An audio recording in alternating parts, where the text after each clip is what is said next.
Welcome back. Welcome back. Good evening, everybody. Good evening. Good morning to you, if it's morning for you. But welcome back to the Funker 530 stream, guys. We've got some things to talk about today. We're going to start a little bit with last night. Now, but actually, first, I want to cover the app and the website. We are aware that there are issues with the app and the website, and we can tell you that it is not traffic related. Okay, take from that what you will, but as of right now, as of this very moment, the app and website are live. We are back, so you can go and you can check out all of the footage that we've been posting since last night, since the invasion of Ukraine kicked off. Now, I'm going to do my best to cover a few different pieces to it. Kind of a lot like last night. This is going to be a little bit on the fly. I do have things a little bit more organized. But let's talk a little bit about last night as well.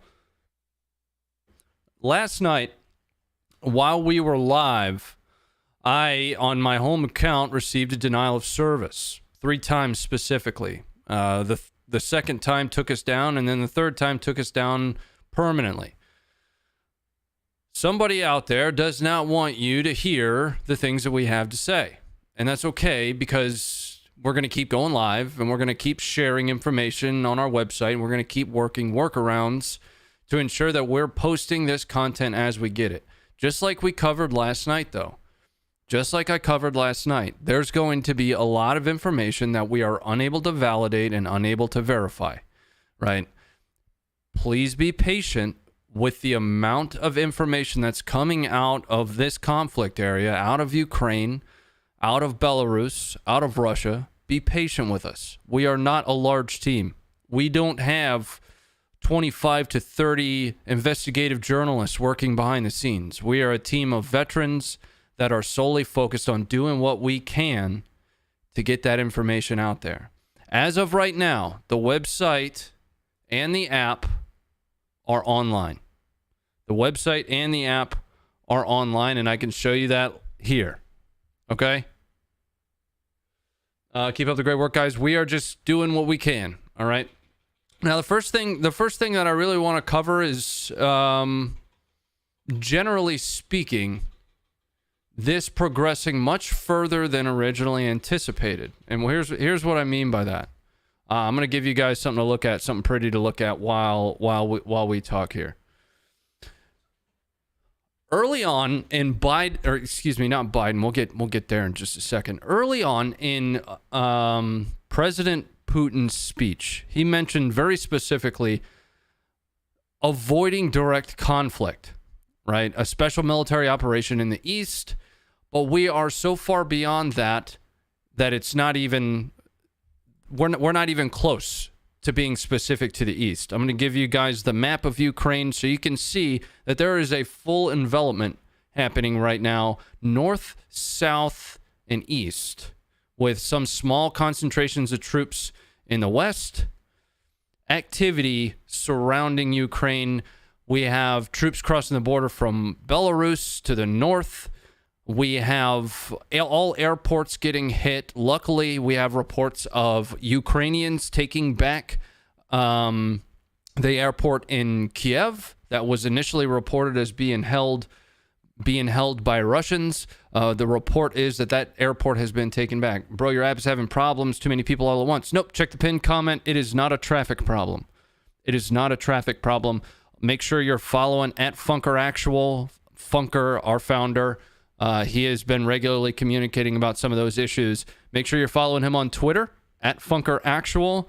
We don't believe that it's related to traffic. I could show you the website is online. I'll refresh it here for you. And we are live on the website.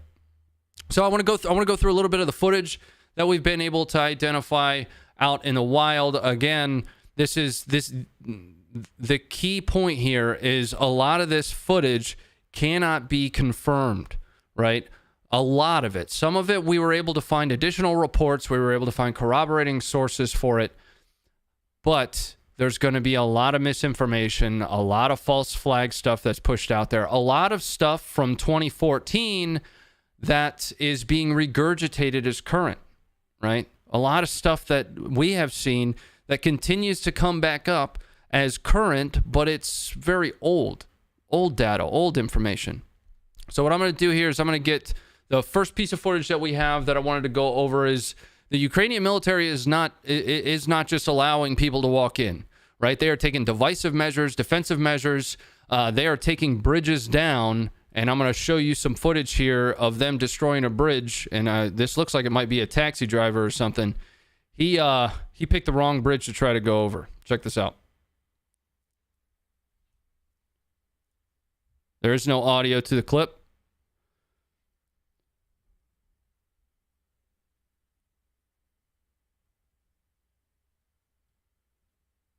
And that bridge is no longer there. In a couple moments, you're going to see that car turn around and come right back this way. Right. So, Ukraine is not rolling over. They are not. All right. This is reportedly footage of Ukrainians removing that opportunity for Russia to use that bridge. Here comes that car coming back. He noped the F out of there. Like I said, Ukrainians are not rolling over. There is intense fighting happening all across right now. I want to say that casualty estimates from Ukraine are still very low, likely to be very much so higher. A few hours ago, they were reporting as low as like 50 casualties across the entirety of the, not casualties, KIA, with 100 plus casualties, 100 plus injured. It's very likely that fog of war, just communication to and from leadership in Ukraine, those numbers are going to balloon pretty rapidly. Now, some of the other things that we've seen, though, that I can't show you here, that you're going to need to download the app. There's a link in the pinned comment. We have Russian convoys getting taken out. Russia is not having their way right now. They're not having their way. The next thing I wanted to show you is an SPG-9. This is a pretty awesome piece of footage that we picked up. Ukrainian forces shelling Russians with the SPG-9 here. I actually did a Funker News Network episode on the SPG-9. Something to take note here is the angle. The angle of this weapon system. Let's go full for you. The angle of this weapon system that they've got, I believe this would be considered recoilless, if I'm recalling the SPG-9, and Josh or somebody behind the scenes might be able to help me with that. There is audio for this one. Yep, this would be a recoilless gun, the SPG-9.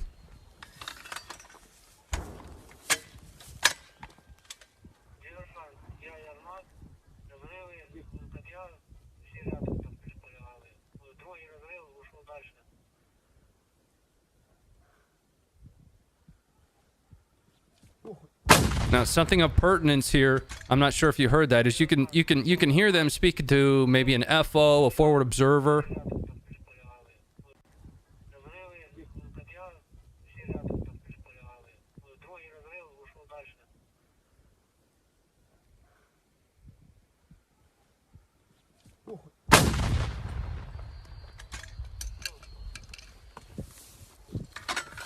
Все нормально, працюємо.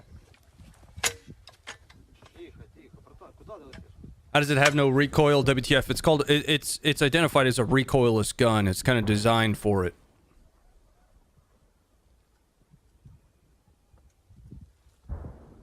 Why are they in the open like that? They're probably behind the forward line of troops some distance. This has an effective range of the thousands of meters. Okay. So we'll pull up some more of the footage that we've identified. Like I said, this has not relegated specifically to the east of Ukraine.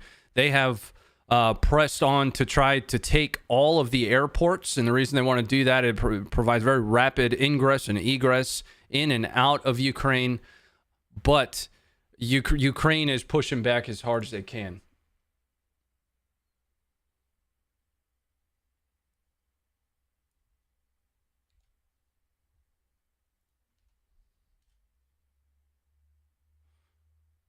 Okay. So Josh in my ear, and you guys can get a brief introduction to all of our team members in our new Discord. Actually, I want to get a command up for you guys to run to be able to jump into the Discord. Give me a second here, and we'll get that done. But Josh in my ear is telling me that OPSEC was taken into account with that, and it wasn't actually rolled out.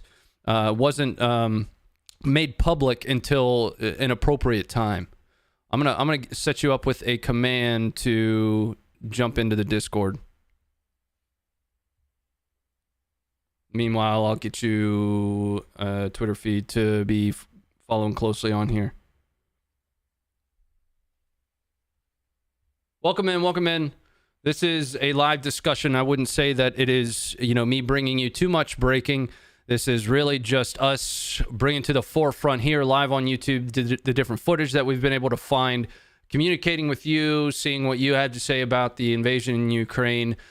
Feel free to tap on a like button, all that YouTuber shill. Make sure you've hit the subscribe button. Make sure you've downloaded the app. The app is live. The website is live. We know that we're having some issues, but they are not traffic related, and you could take from that what you will.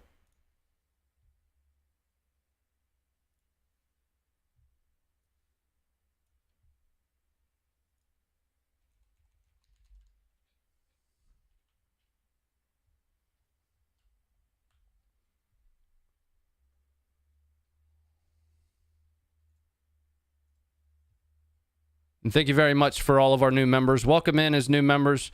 If you guys do become members and you join the Discord, once I get the command set up for you here, that'll automatically give you your member role, which will distinguish you. You'll have a special color on your name and all that, happy jazz.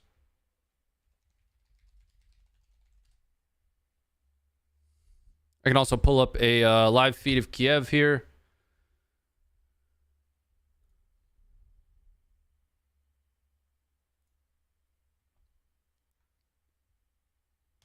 Nightfall has come for Ukraine. So now is when we're expecting to see quite a bit of that footage making its way out as the conflict will carry on through the night. But we're seeing a lot towards the evening time starting to make its way public.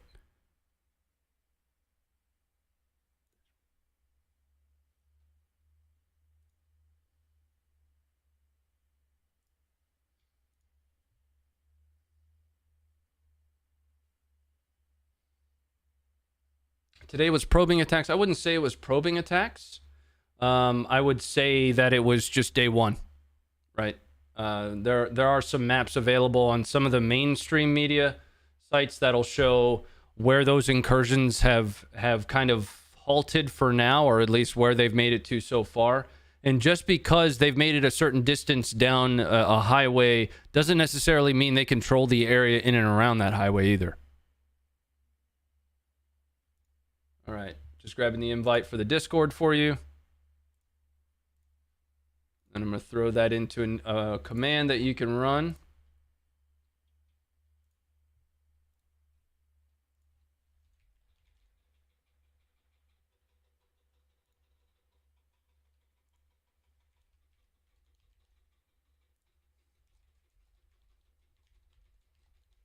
All right, exclamation point Discord is what you want. That command should be active any moment now. U.S. sending $600 million in aid of weapons to Ukraine. Okay. Russian troops will move in tonight. They've been in. Hope this stream works. It should be working. It should be working. When we covered some of the issues that I had last night. Both myself and the Funker team believe that there are folks out there that don't want us to be live during all of this. We do have a smaller infrastructure than that of your mainstream, but we are always growing and always making it better. Always growing, always doing our best to improve.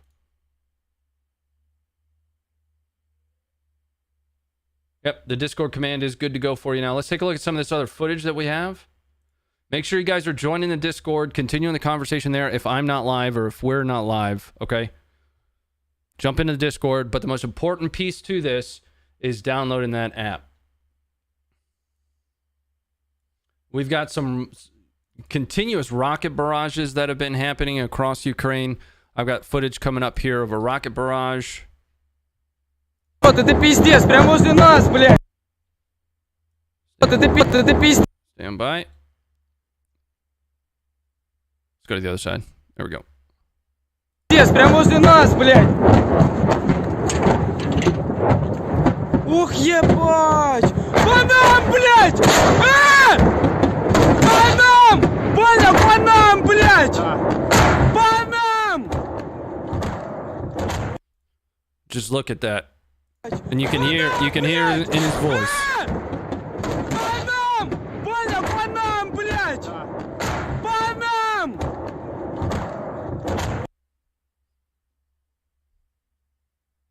You had no audio on the video? You should. Well, that's probably on your side, brother, because I can see the fader going up. Okay, let's pull up something else.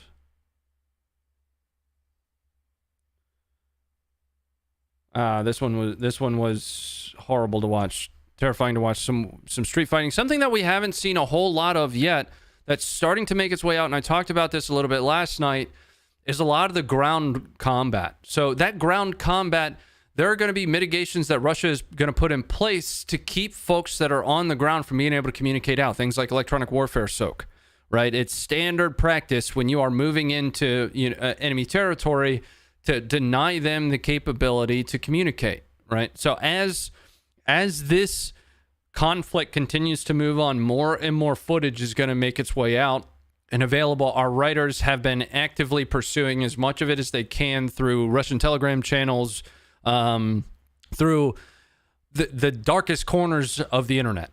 All right. Now, we're not going to be able to show all of it to you guys here.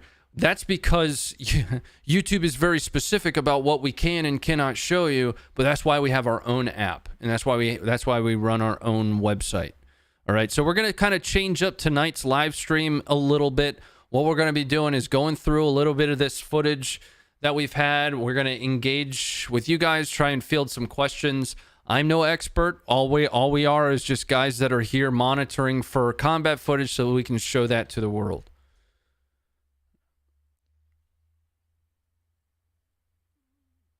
If he can join, if we can get a Discord running with him, I can't do it over FB.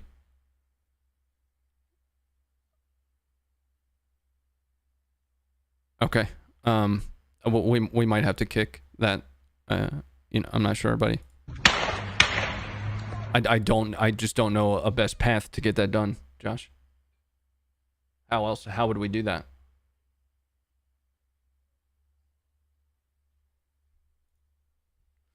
All right, so this is street to street fighting that we caught happening.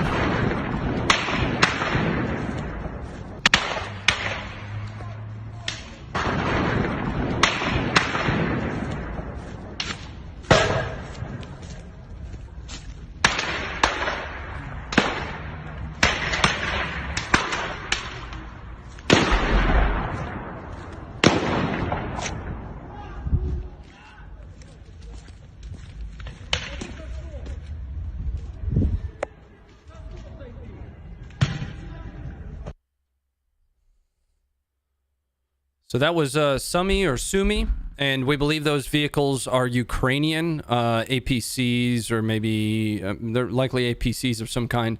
But like I mentioned earlier, the Ukrainian toll that they're reporting from a casualty from a KIA perspective is pretty low, right? It's very low based on what we're seeing around the entirety of that northeast and south of Ukraine.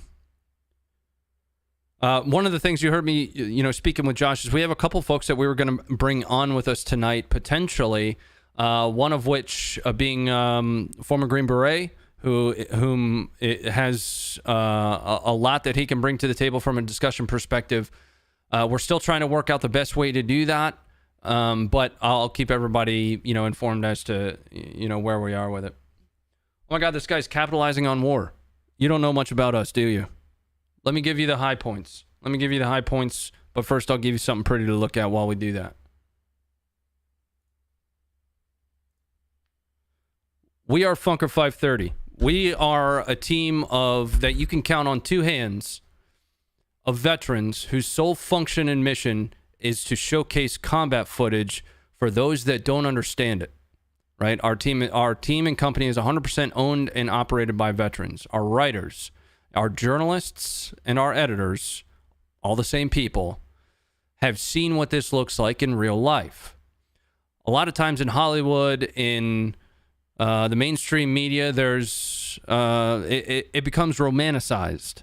We've been around for over a decade covering combat footage. This is what we do. This is what we do.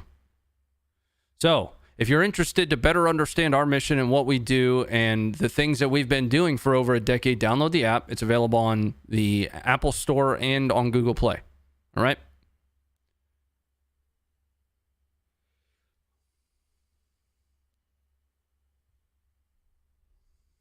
I'm going to try to catch up on some of these alerts from you guys as well. Thank you all for your support.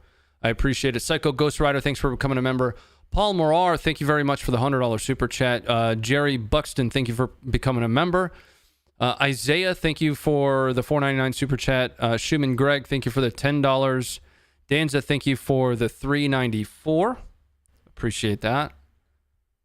Mike, thank you for the super chat. Philip, thanks for becoming a member. And Brian, thank you for becoming a member. Really do appreciate everybody's support. We are a small team. We are not some media conglomerate that is here to provide you any form of a narrative. We are really just focused on covering conflict, covering use of force. You'll find police use of force footage on our website and on our app. It is not specific to Ukraine. Just to address that specifically. What's the app name? There's a link for it for you to download that from your app store in the pinned comments. Check the pinned comments or run the command !app. Make sure you guys are also following at Funker Actual. At Funker Actual is our founder, Funker himself. I am at Ronnie Fit. I lost a whole bunch of weight not too long ago, and that's the backstory behind that. X, thank you for the $1.07. Raven, thanks for becoming a member. Let's go back to some of this other footage here.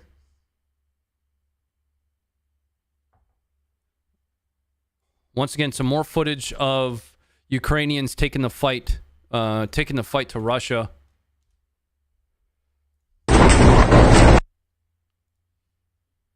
Here we go. Coming up now.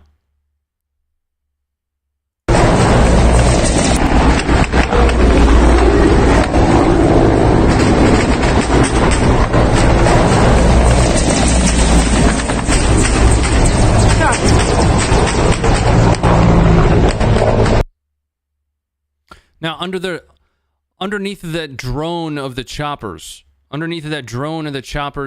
all you can really hear the small arms going off. There was also some footage of those choppers or of similar choppers flying over a body of water, popping off flares. We've got reports of Ukrainian aircraft that are down, Russian aircraft that are down.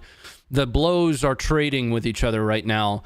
And I don't think, personally, I'm not gonna give you a whole bunch of, Ronnie thinks. I don't think personally Putin expected this much resistance. I think the guys at the Funker 530 team and I have talked a little bit about that. There is some stiff resistance coming out of Ukraine right now. In Kiev, we've got reports of the general populace and civilians being outfitted with thousands and thousands of rifles themselves.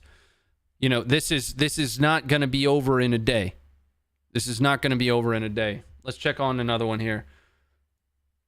Some cruise missile footage.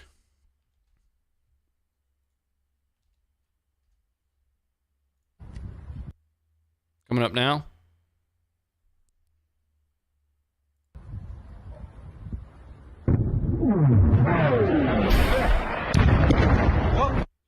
Goodness. It's going to be off to the right of your screen here.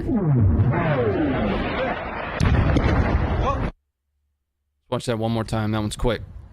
You blink and you'll miss it.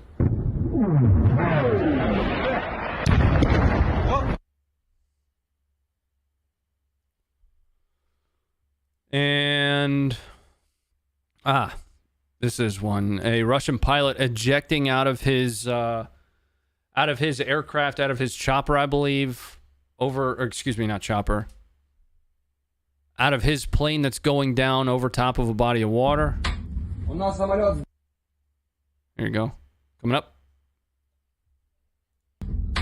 У нас самолет сбили. Прямо у нас. Вон. Вот, Вова. парашют. Да. Самолет чей хоть? Русский. Русский? So I misspoke. This was a chopper. The Ka-52 Alligator has an ejection capability, and that is reported to be a Russian after being, supposedly or presumably shot down. This here Самолет чей хоть? Русский. is our pilot. Утопить того. So again, I can't reiterate enough. Russia is not walking into Ukraine. That is absolutely not what's happening here. Ghost Rider, thank you for the $5 super chat. Are you seeing flashes of either Arty or firefights in Kiev? We saw Arty or some form of a preemptive strike, presumably against the airport that's just outside of Kiev, which, as I mentioned earlier, has reportedly been taken back by Ukrainian quote-unquote Spetsnaz, is what was reported. I can't verify that that's who it was. But last night we did see explosions in the distance, even on the live feeds of Kiev. So the answer to that would be yes. The strikes deep into Ukraine include one of the furthest west airports in Ukraine that's right next to Poland. Now, we did see and hear President Biden come out promising additional sanctions. There was one point that a reporter absolutely climbed up his hind parts, trying to better understand how sanctions specifically are going to match the power of Russian artillery and boots. But one of the things that he did mention, and it is very likely specific to Poland, is that U.S. would not be put on ground in combat with Russians, but we would defend every inch of NATO territory, right? That's something pertinent to understand from Biden's comments earlier. Got a few more here. This is another Ka-52 Alligator, Russian chopper that was shot down.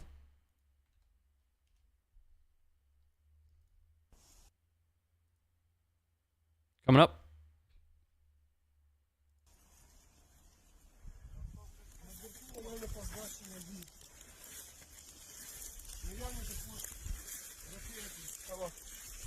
Чувак, буква В, чувак, возле вертика прям стою. Обстрелянный нахуй вертолет, буковка В. Да мы задержали тут одного, вот поэтому мы, блядь, вертолет подбили, пиздец. Чтобы обстрелянный на поле стоит. Okay. And that is what we assume is the same chopper that our research was able to find of the Russian soldier that was, or Russian pilot that was parachuting in that last video over the body of water. This is the video that I mentioned earlier of Russian helos popping flares. Just another example of Russia kind of having to dodge a few punches, if you will.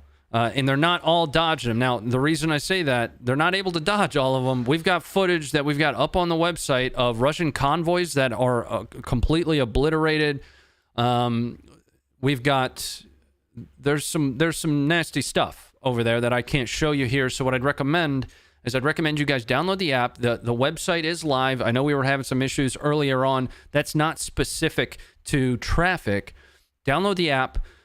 Sign up for the account. The reason you need to sign up for the account before you start to panic, relax for a minute. The reason you need to sign up for an account is because it's 18 plus content, and that is the App Store requirements, not ours. In order for the app to stay there, that's what we have to do. So use whatever email you want to, set up whatever email you want to use, but that's why you'll have to sign up for an account. Okay?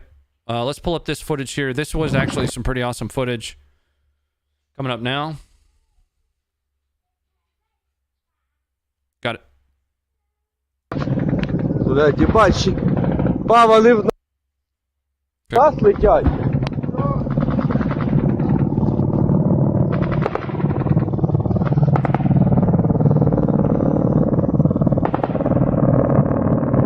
Choppers are center screen right now. Right here. They're coming to view in a second.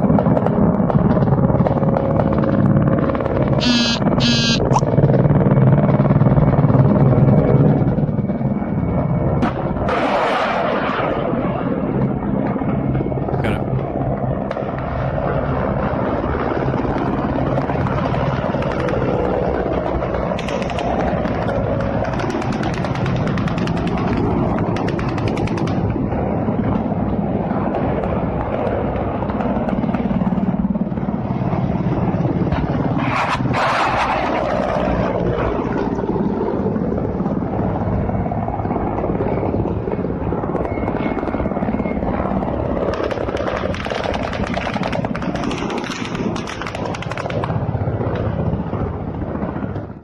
So the reports indicate that activity. We watched a Russian pilot parachuting into a body of water. Reports indicate that was near the Kiev Reservoir, very close to the city.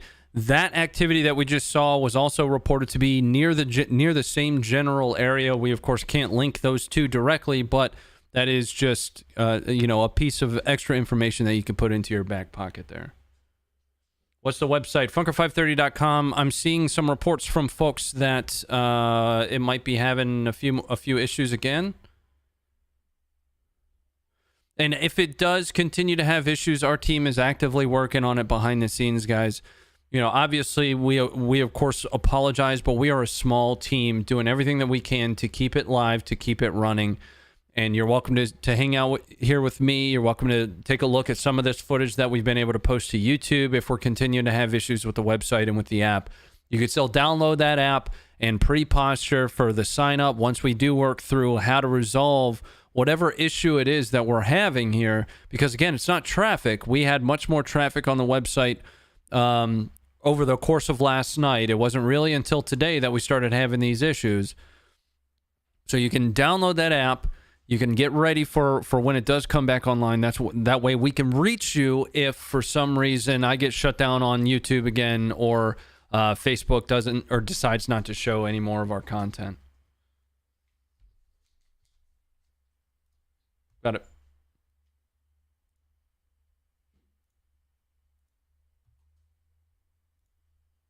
So I'm gonna be trying to get our first guest of the evening on here.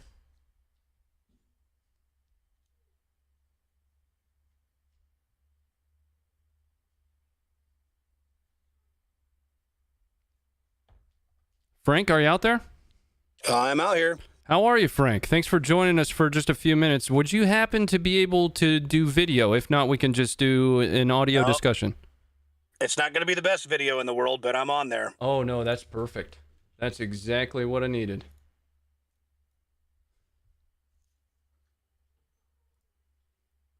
Let me just get you pulled over on the other side here. There we go. And you're coming up now. There he is. Frank, if you wouldn't mind, we are live right now on Funker 530. If you could let the folks know who you are and a little bit about your background, and then what I'd love to do is just get your take on what's happening right now and what you think might be moving, where we might be moving to in over the next 24 to 48. Good deal. My name's Frank Plum. I'm the founder of Plum Precision. It's a company that provides not only some consulting services, but also some products into the Department of Defense, focusing on next generation warfare. My history is that I'm a retired Special Forces warrant officer. Was in Army Special Forces for about 24 years total time. Speak Russian. I've got a good amount of cross training and also have a decent amount of experience with Eastern Bloc countries. The most relevant experience that I've got is I've written a good series of white papers and blog posts in relation to next generation warfare and also to gray space operations that have made their way up as far as the SOLIC, for those of you that are familiar with that organization within the Pentagon. So I know you guys have seen some of my articles in the past, and unfortunately, I was right with about a few things, and here we are today. So I'm going to spend the next few minutes telling you where I see things going, but I also want to kind of cover things just really quick over the past. I know most of your listeners, they understand what's been going on, especially over the last, say, 6 to 12 months in particular. Mhm. But really over the last 30 to 90 days. But the genesis of this, as you guys know, goes all the way back into 2000 and further back, and then actually all the way back into 1992. But really, the seminal moment was 2014. And as we saw how everything happened in the Crimea, there was sort of a pattern that emerged on how the Russians conduct these type of gray space operations. And the exact same scenario kind of played out here with Ukraine as well. Are you speaking? Are you speaking specifically to potentially like Georgia in 2008 with the annexation of like South Ossetia and Abkhazia? Correct. Right. Same situation, folks, is what he's speaking to right now, wherein Putin declared those independent states prior to invading Georgia, using that as pretext for moving forward. Sorry, didn't mean to interrupt you, Frank. Just wanted to provide that context. No, it's totally fine. It's totally fine. I know this is kind of a very, it's not standard warfare that, for example, most people are used to what happened in Afghanistan or Iraq or Desert Storm, where you have two opposing forces that line up across from one another and then they engage. And there might be a buildup to it that might be, 120, 180 days prior. These are things that this is an ongoing way in which the Russians conduct political warfare that never stops. And they're always looking to exploit fractures in societies and political parties, and then that turns into cyber warfare, electronic warfare. Then it starts into once those fractures are clearly identified, it starts into an actual subversion campaign. Mm-hmm. And then you'll start to have this cultural warfare, which if we look at the Novi Russi concept, which covers that entire east and southern part of the Ukraine, you can see where their narrative was really starting to take traction. And then it led eventually into where you have an insurrection, where people are starting to take physical actions. And that is what you saw with the breakaway republics, Luhansk and Donetsk. And then they wanted to cede. Then they want to actually physically break away. And then at that point, then you're on the edge of revolt. Once revolt happens, that's when the Russians, at the very far end of the revolt phase, that's when the general purpose forces, tanks, aircraft, and all this other stuff that's when they go across the border, because now it's about annexation of those areas that they've taken. And then at the end, they normalize it. So if you use the Crimea as the template, within 3 days, it was in the Russian parliament that the Crimea is now a Russian republic. If you look at what they've done here, it's a very similar situation. They were giving the people from Luhansk and Donetsk, they were giving them Russian passports. So it's a situation where they try to assimilate them and normalize them as fast as possible, because then it becomes an issue of that they consider it, sovereign Russian territory. And then it goes from a warfare right back into political warfare again, saying who's got the right claim, who doesn't. So it's a very novel and but predictable pattern now that we're starting to see. It is. Since we're moving forward. And I'm going to try to stay off of the actual tactical aspects of what's going to happen. And I'm sure that you've had more than enough people talk about how, for the most part, you're starting to have the forces that have come from the Crimea, the forces that are coming from the east on the Russian and Odessa. And they're starting to, they're starting to link up on the southern end. And so they're obviously going to push north. I think the primary barrier is going to be the Dnieper River. We're going to have some counterattacks by the Ukrainians with their most capable forces, which are their armored units, anti-tank capability, man pads. So really what happens in the next 48 hours, 72 hours is going to determine if this is going to be, if the nation of Ukraine survives. Is it something where it's a very small nation that only has a third of its actual territory to the north of, just in that region around Lviv? Or are they able to counterattack, hold the Russians at the river, maybe possibly control Kiev, and turn this into more of a war of attrition. Do you think that Ukraine has that capability to hold that much real estate against Russia? It's very unlikely. I'm not saying it's impossible, but the Ukrainian military has known this has been coming. Knowing what's coming and being able to do something about it are two totally different things.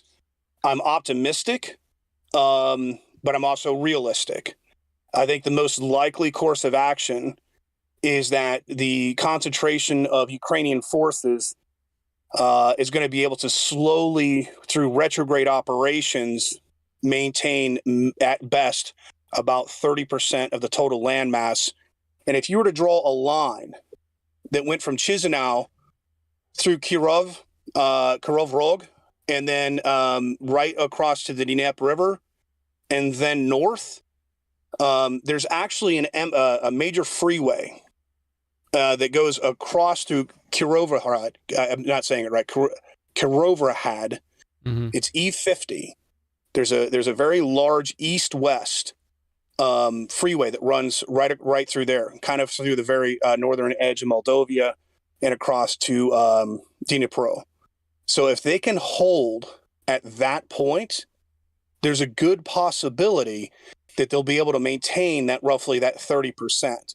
But when you've got no air superiority, when you have, you're outnumbered in many key areas, 5-1, 10-1, and the momentum is on the Russian side. There's obviously going to be pockets of resistance and everything else. It is unfortunately the most likely course of action. The most likely outcome is going to be that they're going to be trapped in that upper northwest third of the country. There's something underlying this. If you look at how the last presidential election went and the percentage of voters that went for the pro-Russian candidate versus the current president, you can see what the base of support for the population really truly is. And the higher concentrations of support for the current president is in the north and the west. Sure. And then for the more culturally, ethnically, and linguistically Russian people in Ukraine, they are in the south and in particular in the east. Donetsk and Luhansk, near those areas. Correct. Yeah. Yes, and that is the if we're going to use kind of the current American lexicon on politics, the reddest areas are in the east and south, the Donetsk and Luhansk areas. And the bluest areas are up in the Lviv area. Those are the areas that always wanted to join the EU and NATO.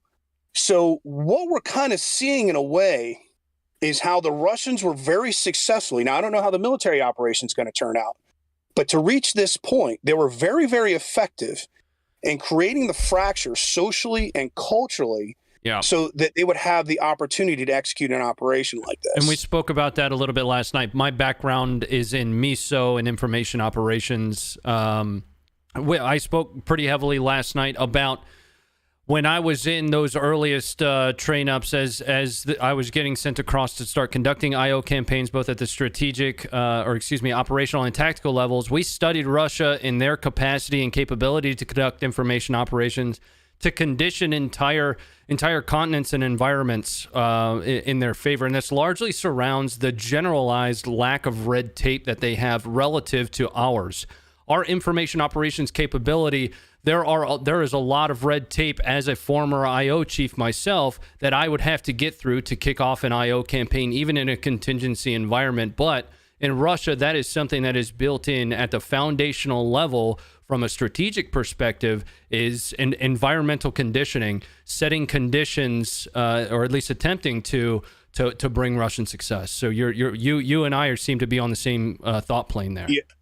Yeah. So actually, about 18 months ago, I wrote a white paper that went into the SOLIC and to the Secretary of Defense's office in reference to how we combat this type of operation. Mm-hmm. And if you guys are familiar, that in any embassy, we have obviously all the different titles: Title 10, Title 22 to cover the Department of State, Title 50. Title 10 covers the Department of Defense. And because of those gaps those gaps in particular are how we are always outmaneuvered. And I've pushed, and I know there are others. I'm not the only one. Everybody sees the problem. Everybody who's aware and is trained in this environment, who's got their head screwed on straight, sees the problem. And a big part of that solution is going to be how we are able to coordinate our activities on and cohesively from a political, intelligence, and military level. And to follow on with that, there's going to be the military aspects of what's happened. And as well as I do, I'm sure you're familiar with PMECA scope and a few other acronyms that we use to determine how things, where the centers of gravity are and other things of that nature. There's going to be a lot of political and economic fallout from this that's going to have wide-ranging second and third order effects that we're not prepared for. This is the reverberation off of this is going to be heavy. World changing. So we have to be very careful. I'll give one example. We have to be very, very careful that we have to be very measured in our response to this. We don't have a treaty with Ukraine. It's right next door to our most important group of allies. Mm-hmm. But what we don't want to do is we also don't want to push the Russians too hard that they marry up with China, because Russian military technology with Chinese production capability, that's a nightmare scenario. And so we have to be careful in how much saber rattling we actually do. And knowing what I know about Putin, very high level judo practitioner, his KGB history, he did not do this without having contingency plans for different potential outcomes. So we have to be very careful about how we respond to this. And, so those of us that are aware, those of us that are still, that are still working in the space, that still have influence, we have to be as careful and as measured in our responses. I feel for the people of Ukraine. I pray for those people, because a lot of people are going to suffer and a lot of people are going to die. And we are entering into a new phase in not only how warfare is conducted, but why it's conducted. Sure.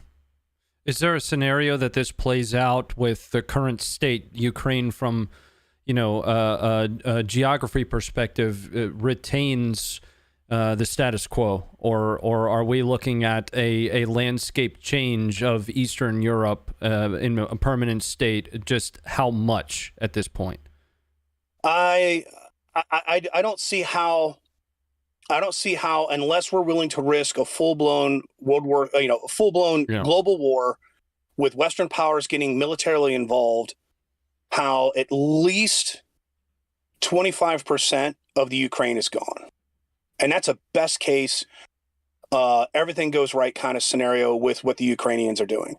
Mm-hmm. The most likely course of action, like I said, is probably they're retaining 25 to 30% of their territory. I think the best case scenario that we can hope for is what I was talking about before, that basically there is a line, there's a major freeway that cuts across there. If they can hold that line and hold the Dnieper River and retain the capital of Kiev, at this point, I think that's the best they can hope for. Putin would not have committed his forces in this type of activity without a very, very high degree of success, with a very high probability of success. He would not have done this. He would not have committed his forces without a high probability of success with the potential outcomes. So, and I think that honestly, and I know this has probably been repeated a million times, but the millisecond, for example, the minute that President Obama drew the red line in Syria with chemical weapons and it was crossed and nothing happened, that green-lighted the Crimea. When we withdrew from Afghanistan in the manner in which we did it, that green-lighted this campaign. Sure. There's been a lot of discussion about how, August of last year was really the pretext necessary for this to take place. It was. Sure. It was. Yeah. And so, like I said, we're entering into a new phase where, political, economic, cyber, information, all the elements of warfare, all of the elements of warfare of a nation are cohesive and cohesively used to obtain goals. And that maybe in certain ways that the non-military elements of power are now more powerful than the actual military, and achieving military type goals, altering the battle space, seizing terrain, affecting your enemy's economy. Because if you remember during 2014, 2015, the Russians, purely by accident, shut down 1/5 of the world's shipping capability when they were conducting a cyber attack against the Ukrainians. Yeah.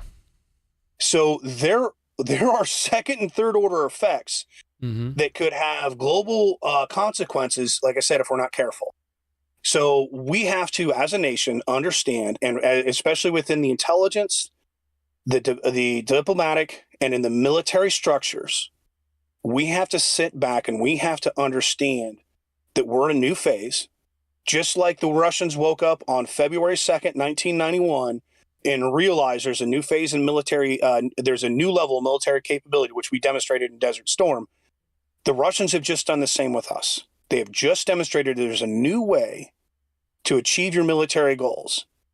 And we have to, within those communities, we have to sit back. We have to understand that this is not stopping. This is accelerating, and we have to prepare ourselves. We have to prepare ourselves for this type of warfare because the Chinese are watching. Sure.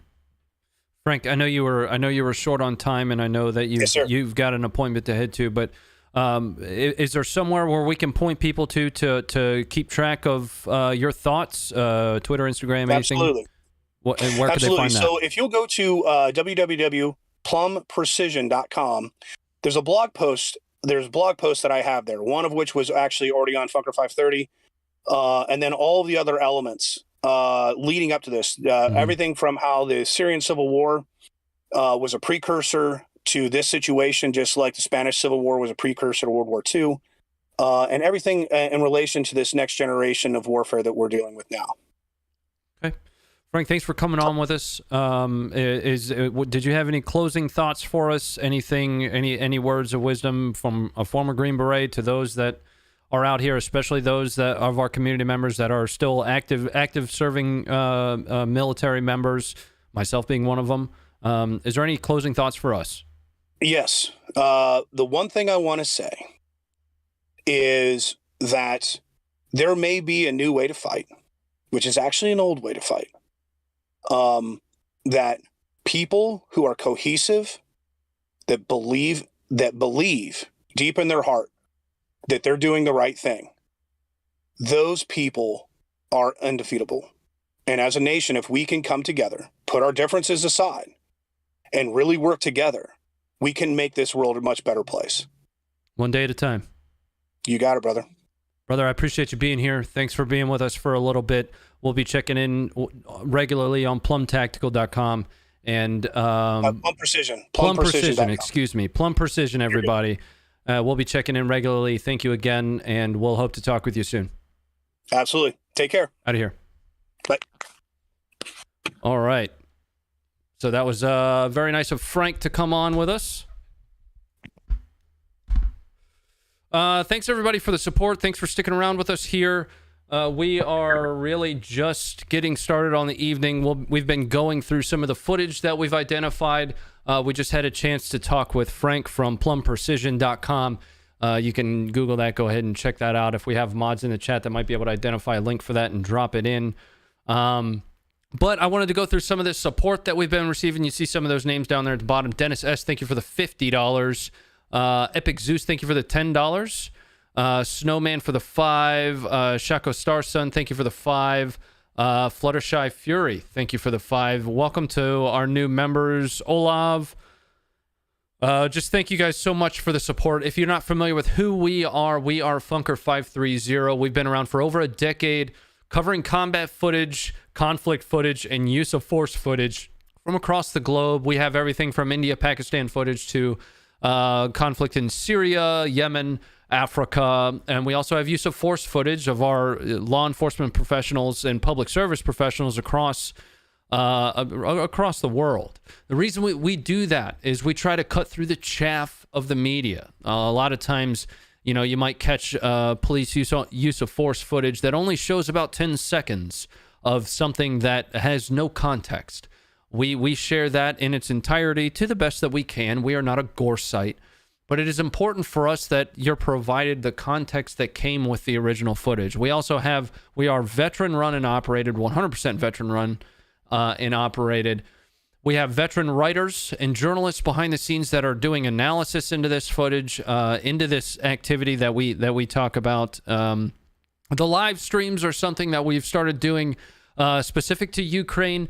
A lot of us also do have separate lives and live streams, myself included. I have a second channel that I kick back, and I, hate it or not, I play some games. You guys are welcome to check that out. I'm at Ronnie Fit, but make sure you're also following Funker Actual. Make sure you're checking in on the app and on the website. Something specific to the app and website is we are noticing that the app is going up and down, right? Or going down and coming back up. And the reason that is, to be honest with you, we don't know.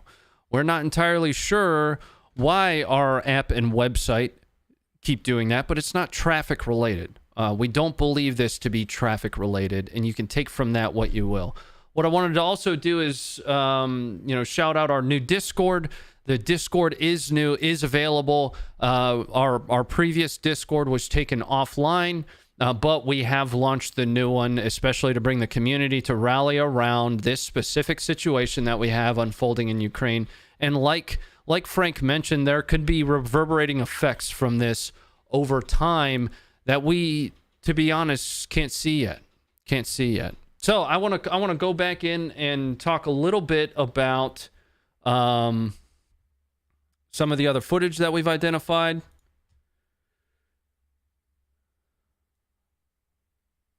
Let's pull this one up here.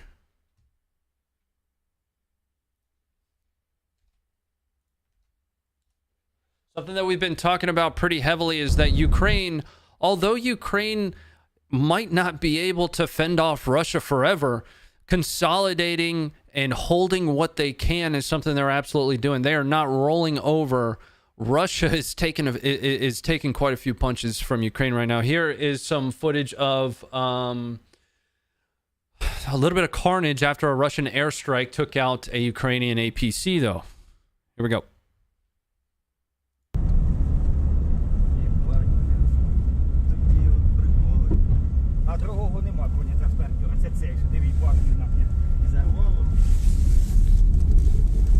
Now, the important thing is we're seeing this kind of footage from both sides. We're seeing footage of Russian convoys being taken out by Ukraine. We're seeing footage of Ukrainian convoys being taken out by Russians.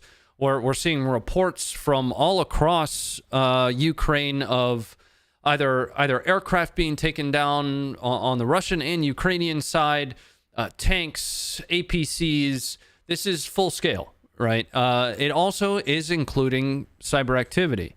Cyber being a new domain, land, sea, air, space, and cyber. Right. That is always going to be a part of conflict from here forward. And what Frank spoke to earlier, which is prevalent here, is information warfare that exists beyond the physical space, and because cyber can be used to target the physical space. I personally am a CISSP, Certified Information System Security Professional. I have a little bit of a background there. Cyber can exist in the physical space, but what Frank spoke to specifically is the cognitive realm, right? And that's where Russia is really, really capable. A lot of you became mostly familiar with Russia's information warfare capabilities in and around 2016 with reports of Russian interference in U.S. elections. But there was active Russian interference in 2008. Prior to the invasion of Georgia, we saw Russian information campaigns even recently There was footage of a supposed Ukrainian infiltrating into Donetsk. It turned out being Russian propaganda. They had dubbed over another video. Ukraine is just beginning. China, Iran, and Russia will take on the USA and our allies. Good luck. Please replay your discussion here with Chief Plum. That's the information that needs to come out. We will be cutting that up into its own video, and we'll be essentially reposting that as well. I want to move to one of our interactive maps that I've been paying very close attention to here. I just have to make sure, full disclosure, when this goes down, it does basically lock up my system. But I want to pull up this map so you can start to see where exactly the activity is happening surrounding Ukraine, right? So we've got Crimea here in the south. What I think they're trying to depict in the red areas is Russian control. But I would take that with a grain of salt right now because just because a column has moved down a highway doesn't necessarily mean they control that area, right? Does not mean that they control that area. In the east is where supposedly Putin said that this was going to be relegated to, specific to Donetsk and Luhansk, whom were declared as independent areas by Putin, which, something to keep in mind, those are internationally recognized and recognized by Ukraine as Ukrainian territory. So early on in this activity, we put footage out saying the invasion has technically started. When Russia, beyond their proxy troops, decided to move troops from Russian territory into Donetsk and Luhansk, that was, by definition, per international law, an invasion, right? Moldova declared a state of emergency. Something interesting about Moldova here on the southwest is there is a breakaway area of Moldova. It's technically still Moldova, but they call themselves Transnistria. Transnistria here has had Russian troop buildups slightly over the course of the last few weeks. There were two specific units. I don't recall which units they were, but those coincided with an intelligence soak that was happening down here by a intelligence collection vessel of Russia's. Pretty standard practice. They're going to sit there and just soak up as much intel as they can, signals intelligence, communications intelligence. But at this point, we have incursions from the north coming from Belarus into northern Ukraine, from the east, obviously from Russia. A lot of activity still, of course, happening near Donbass. Again, that's Donetsk and Luhansk, those two breakaway regions, if you will. But something that I have found really interesting throughout all of this was Putin's statement that this was going to be specific to the east. That said, rockets and troops landed all across Ukraine. Every major airport, every major international airport was targeted by Russia. News reports say that Russian forces took Chernobyl. Yes, we did see those reports as well. I can pull that back up on the map here. That was here. Clashes in the Chernobyl exclusion zone near the radioactive waste storages.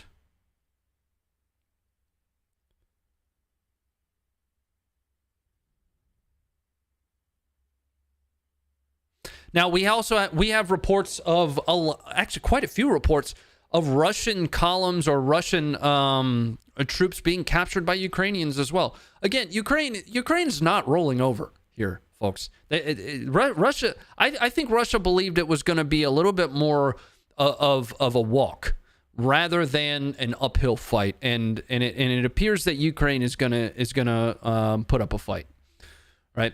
The thing I wanted to continuously cover is the app and the website. Got it. Leave me alone. The app and the website.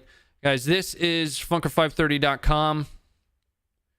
The website is live right now. I'll just double check on it again. Yep, we are live. You are able to jump in and watch all of this footage that we've gone over, even some footage that I can't show you. And there's one piece that I'm going to be getting to here in just a moment that we haven't covered yet, and that is some of the protests that are happening in Russia right now in opposition to Russia's invasion of Ukraine. But there is some not safe for work stuff in here that I can't show on YouTube. Somebody asked earlier about explosions in Kiev. These were from last night on that live stream for Kiev. You can see the explosion there. Jump into the website, jump into the app. Make sure to download the app. You can find a link for that up in the pinned comments. You can also run the command !app. Join our new Discord, everybody. We're here to just converse about it. We are ready to try and rally this community around as much information as we can. All right? Funker, stop. You're no good at this. Yeah, nobody ever said I was, brother. Nobody ever said I was. And I'm not Funker. My name's Ronnie. Listen, hey, if you'd rather go watch CNN, head on over there. Have fun. What I wanted to talk about really quick is I want to pull up this footage of protests happening in Moscow, if it'll pull up for me here. We'll let that buffer for a moment.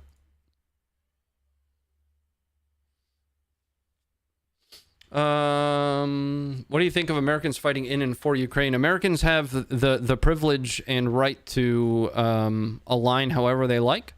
And if Americans choose to go and support Ukraine, that is their personal prerogative.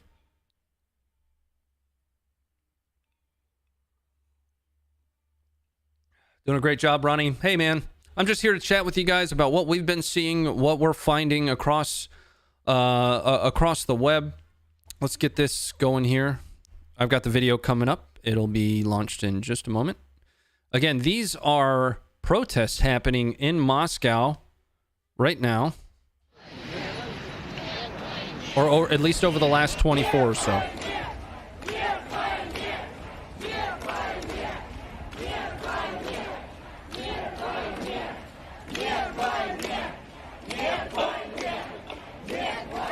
The app still won't work for me. Make sure you've refreshed it. Maybe clear caches if you need to. And we had tons of reports of thousands of protesters being arrested. I don't think I have to preach to anybody about how Russia will crack down on, anything anti-Russia at this point. Website isn't loading for you. Maybe launch it in a new browser. The website is operating for me. It is operating for me. It is a little bit slower. Again, we've been dealing over the last 6, 7, 8 hours or so, some challenges with website speed and with the website going down. This is not a traffic issue. Let me be clear. This is not a traffic issue. All right? Take from that what you will. Take from that what you will. Website is super slow. It is operating slow. Under normal circumstances, our website loads faster than YouTube. Our comment system loads faster than YouTube. Something behind the scenes is happening that we are actively investigating. Let me check in with some of this support that we've received. We're going to pull up a live feed of Kiev. It's nice and dark in Kiev right now. Almost peaceful looking. Surreal even. While I go through some of this stuff. Scroll up here. Will W, thank you for the $1.99. The app is down. It's been going up and down. The website is up for me, and typically if the website is up, that means the app is up.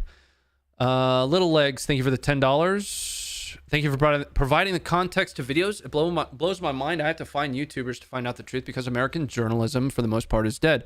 That kind of thing happens in, something like a two-party system where it's more valuable from a monetary perspective to align yourself with one side. Oftentimes things get overly politicized and we try to ride as unbiased as possible. Now, being a guy that comes from a background in information operations and essentially what would be propaganda, I can tell you that I have my own internal biases that I try to recognize every day, both conscious and subconsciously, right? I have conscious and subconscious biases that it would be stupid of me to say that I don't. But at least we recognize those and we try to cut through the middle.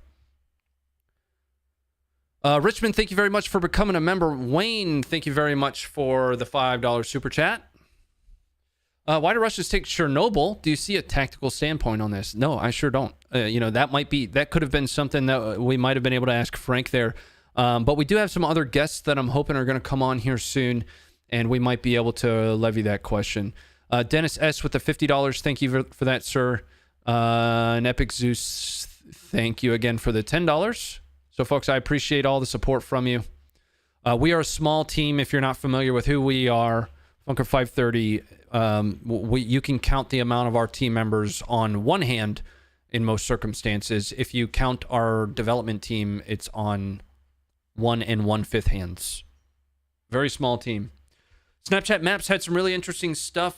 We can check out Snapchat Maps. Snapchat Maps was a little dry last night, so I haven't checked back in on it, but I can pull it up. If you're wondering about what's going on with the app, please be checking the pinned comment that I have up there. Please be checking the pinned comment. We are aware that there are some issues with the app and the website. Promise it's not our doing. And it's also not a traffic problem. Our website can handle the traffic. Our website can handle the traffic. So take from that what you will. All right, let's take a look through Snapchat Maps here. People going to the bank. We have seen a lot of reports of bank rushes, gas station rushes. This looks like a bank, a line way outside. Chernobyl's still an electrical hub. Well, there's your answer, right? Chernobyl's the quickest way to Kiev from the north. Okay. Some explosion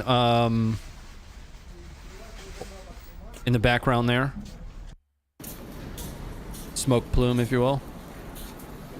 Kharkiv, we've seen pretty heavy getting hit. You know, we saw last night. I brought up footage. If you haven't had a chance to watch that, we were live while a lot of this unfolded.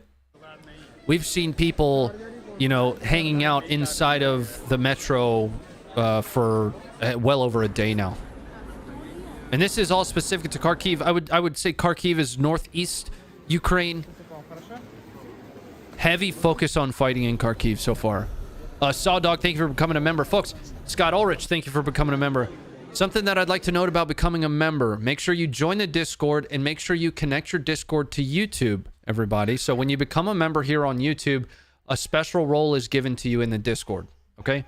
If I can get somebody to run the command !Discord so I can make sure I fixed that, that would be great. Because the Discord command was actually bringing up my other Discord, which is a gaming community. If you're interested in joining that, you're welcome to as well. All good in the Denfro. People are walking, roaming around. Vehicles are on the road. And we are going to buy some stocks, some water. All are okay. Till now in the Denfro. See the rush. Ooh. Dnipro, As you can see, I'm somewhat close to Donetsk. I'll show you The shelves are just empty. line. Lines. Loads and loads of people. Hope they still have toilet paper. Hoi hoi hoi, Russia, Ukraine. The sound might just be a little quiet. Might just be a little quiet for you. There is no one in the street, no vehicle, no people. We are scared. Odessa is an important one. Odessa is an important one that I've been trying to monitor as closely as I can. But we've seen a lot of reports of incursions down in Odessa in this lower left region here. We were monitoring live feeds. Haven't seen a whole lot of footage of any actual combat coming out of here. We've seen lots of stuff of, troop movements coming out of both the eastern and western bridges to get you out of Crimea. This would be Crimea here. Lot of stuff. I would say that a flot, if there could be one drawn further south on Crimea, would be about here. Let's pull up the interactive map. Yeah, they seem to have the same idea that I do. I'll show you what I mean.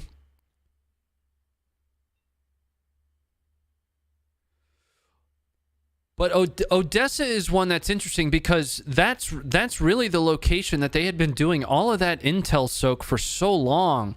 There was a signals intelligence collection ship just off the shore here for a long time. I mean, a couple weeks, which would presumably be pretext for gathering intelligence on a potential, invasion point. There is a port here. It's a large port.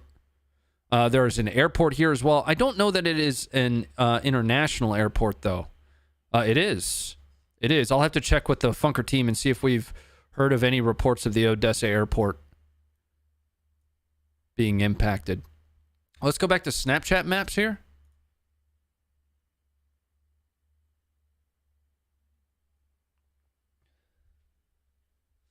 Sorry, bro. I was kidding before. Said it to get you to read my post. You're awesome. I love you. I love all of you. Thank you for being here. Guys, I'm typically live. I got yelled at yesterday for not talking enough about my channel where I play a lot of video games because they're fun. And even the Army plays video games. You ever heard of the EST 2000? If you guys are interested in hanging out with me Monday, Wednesday, and Friday, I stream here on Thursdays. But Monday, Wednesday, and Friday, I play games on my channel from 6 to 11 Eastern Standard, where we also raise money for veteran charity. If you'd like to better understand that, you can run the command FITPC, !FITPC, and the command !RonnieFit, I believe, will give you the link to my channel. So please feel free to drop a sub over there. I just became a YouTube partner over there. So, and that was my one shot for tonight to say hello. I'll probably do it one more time sometime later on. It's only 7:30. We've been live for about an hour and a half. Sawdog, thank you for that $10. Cameron, thank you for the $5. Quick question: is there any chance supply routes in and out of Kaliningrad will be choked off by the surrounding neighbors? Where things start to get really interesting. So his question was: is there any chance that the supply routes in and out of Kaliningrad will be choked off by the surrounding neighbors? Thanks from Houston. Where things start to get really interesting is when this spills outside of Ukrainian territory, especially to the west. Something that Biden said was, we will defend every inch of NATO territory, right?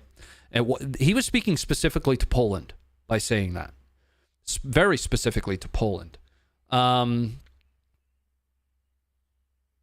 if things start to spill outside of Ukraine, I think that's when we're going to really see reverberating effects that Frank, whom was here with us earlier, spoke about.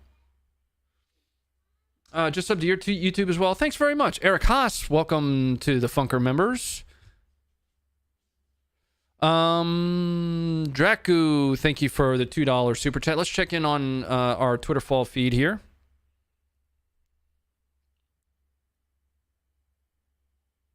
What are you drinking? Not for you to be concerned about. It could vary. That's the great thing about independent journalism. That's the great. I don't have to respond to you. Royal Badger, thanks very much for becoming a member. Welcome to the Funkers, everybody. My name is Ronnie.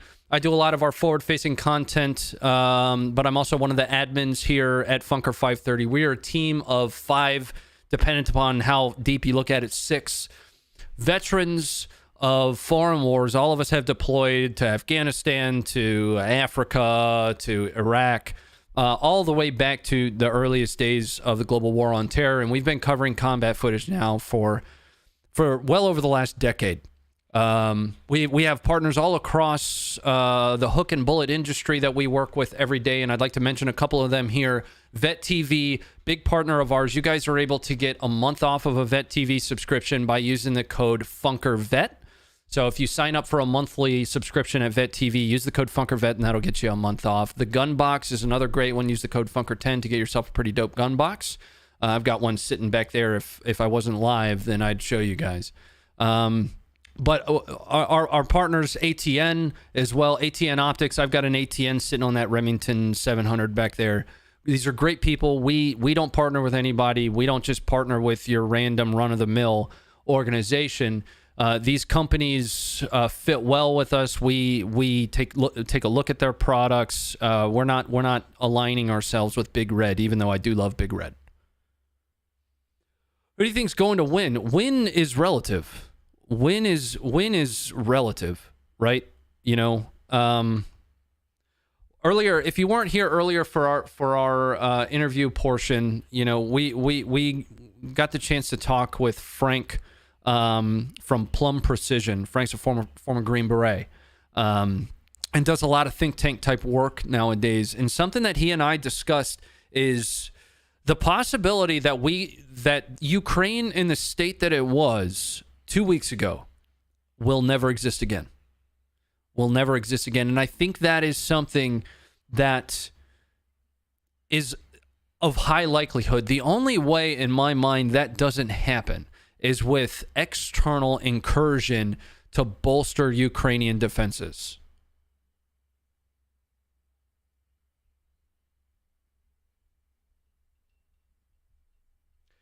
Funker, any opinion on the Minsk agreement? Putin said Minsk doesn't matter now. Minsk hasn't really been they haven't abided by Minsk 1 or Minsk 2, the memorandums that came along with Minsk in such a long time.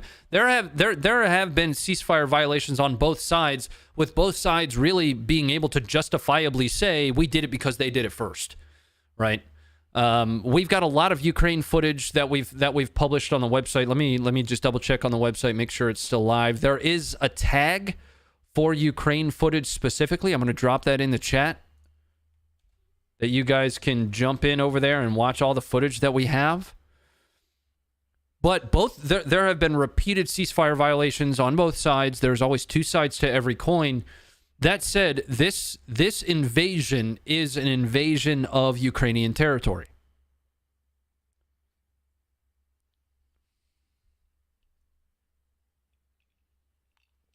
What is the feed you're watching? That was Snapchat Maps, or are you talking specifically about Twitterfall? So that's just Twitterfall, folks. That's Twitterfall. It's an app. I'll provide you a link to that. I have a basic search on there for Ukraine, and I need to adjust it. Give me 1 second to fix that for you.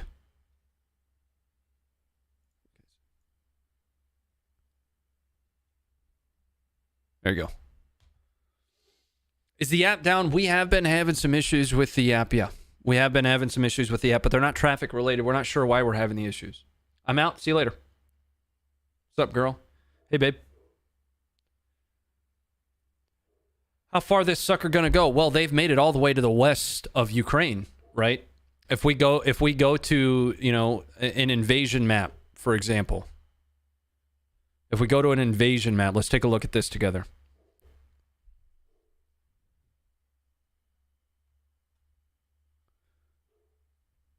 One second. Let's take a look at that for a second. So, if you look at this, not only do you have Donetsk and Luhansk here in the east, but you also have incursions, explosions happening from the north. Each of these, or at least the majority of these areas here, have international airports. Russia is making an overt attempt at taking all airports. There were early reports that Russians had taken the Kiev airport. We did get, you know, at least some level of confirmation that Ukraine has taken the airport in Kiev back.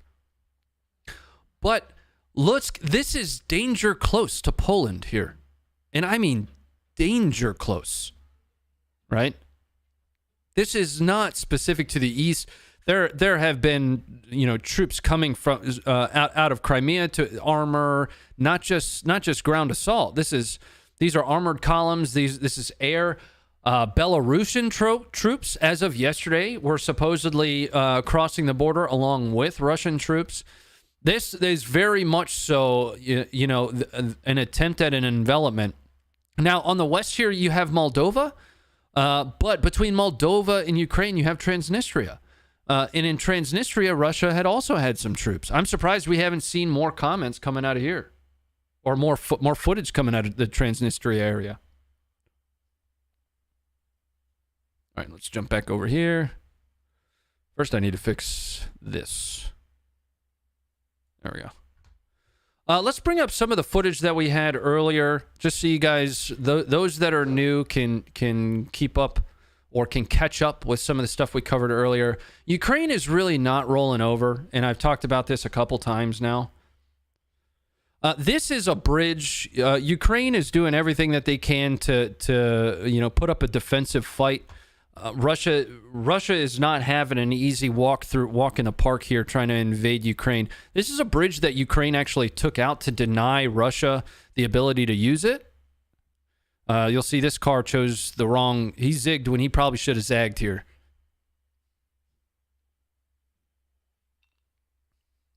And there went the bridge. You'll see the car coming back. Don't worry. Don't worry. Taxi driver survived. The taxi driver survived.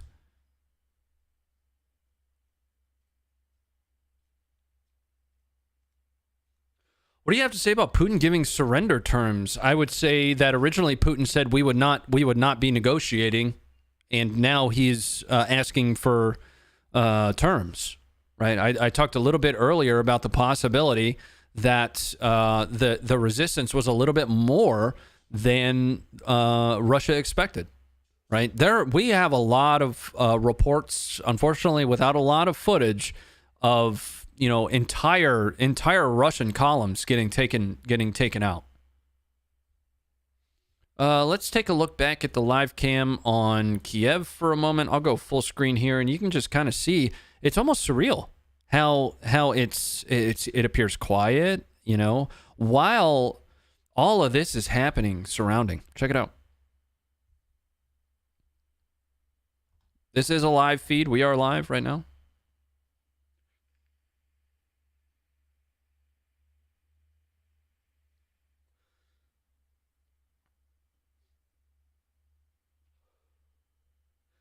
Show us the Russian columns getting taken out. Go to the website in the app.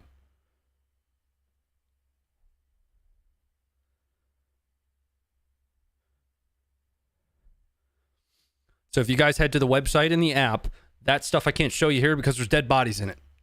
There's dead bodies in it. So go download the app and go to the website. It is live. It is working for me.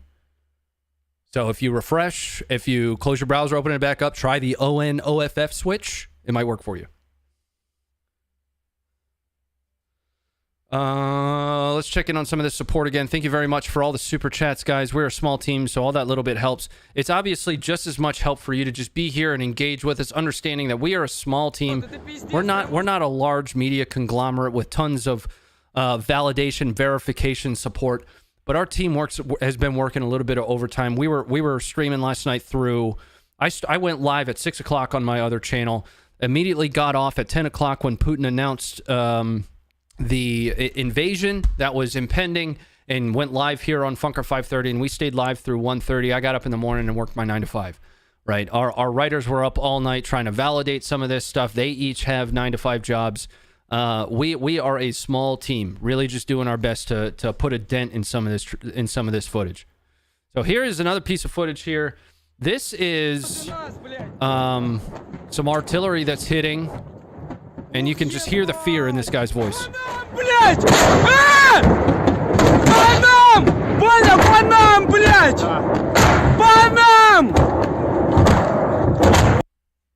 Just listen. Ух, ебать! Банан, блядь! Банан! Понял, банан, блядь! Банан! And that is a BM-21 rocket barrage. Just so there's so much footage that we're still trying to go through and get through. We are starting to see some of that, some of the more not safe for work stuff that I obviously can't show you here because YouTube has its own rules and requirements, and that's okay. It's their platform. That's why we have our own. That's why we have an app. That's why we have a website. The app is down. It is not. It might be for some. Close it, reopen it, refresh it, etc. Funker 530 is down. It is not for me right now. It was just a moment ago. Just to cover down on that, if I say it's up, that means that within that last 30 seconds it was up. It has been coming back up and going back down for quite a while now. Don't call me a liar because I'm looking at it. I promise I'm trying to stay as up on this as possible. Something weird is happening and we're not entirely sure what it is, but it is not a traffic issue.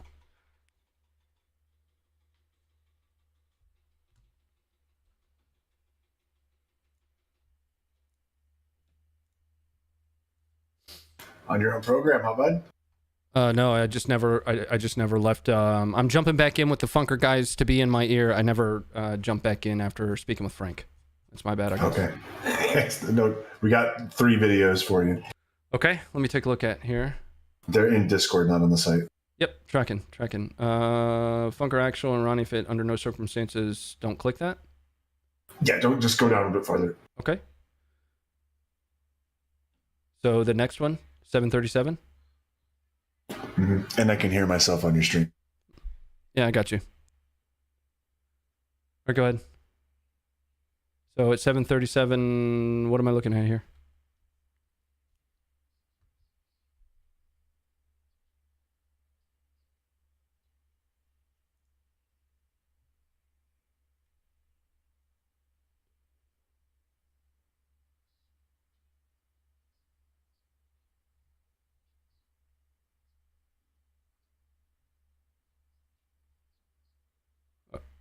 I'm going to just start at the bottom with the Snake Island here. All right, let's take a look at some footage here. This is radio communications between a Russian warship and 13 Ukrainian soldiers on Snake Island. All 13 soldiers on Snake Island were killed. Let's jump in here. That's unfortunately as loud as I can get it. You might have to just read at the bottom.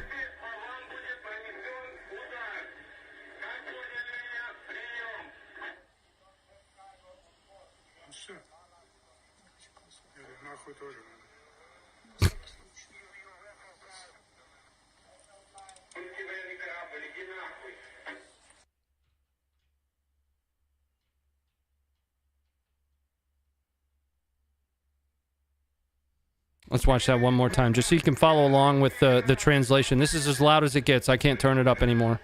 I am pedal to the metal.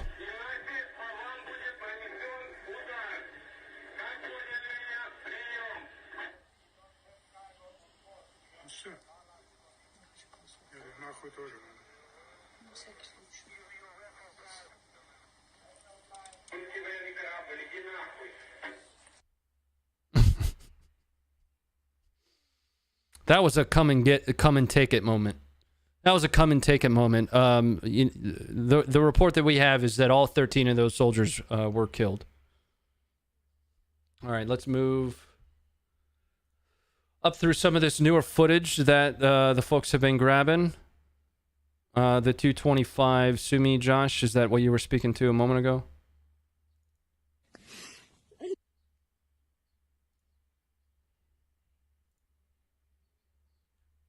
So civilians in Sumy have been putting up some of their own resistance, and this is reportedly a video of civilians that have captured a Russian soldier. And let's jump in and take a look at this.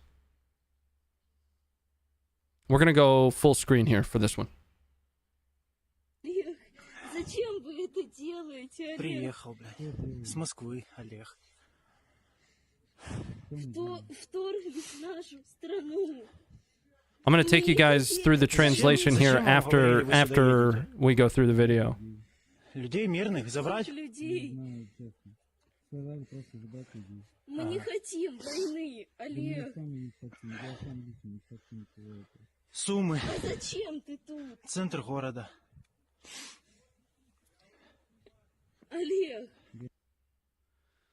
So, just so you guys understand, and I'm going to play this back again without sound, and I'm going to give you the translation that we have for it.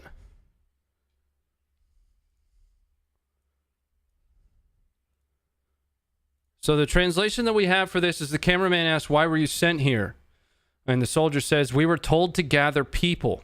And the camera asks, "Gather where? We don't want this war." And remember, these are civilians. These are civilians. And the soldier says, "I don't know. We don't want it either." Right, so this is something that we've talked about a little bit over the last couple days now, is what is the real true breakdown of the populace and where, from a sentiment perspective, where things lie. I don't think without being there, I don't think we can understand that, right?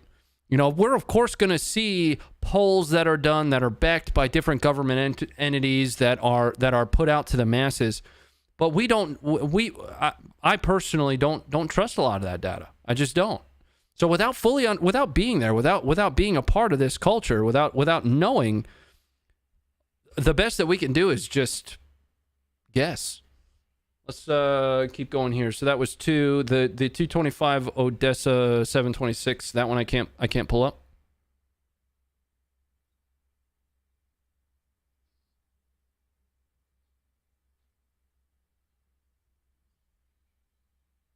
Got it. Gonna pull the video down. What are we looking at here?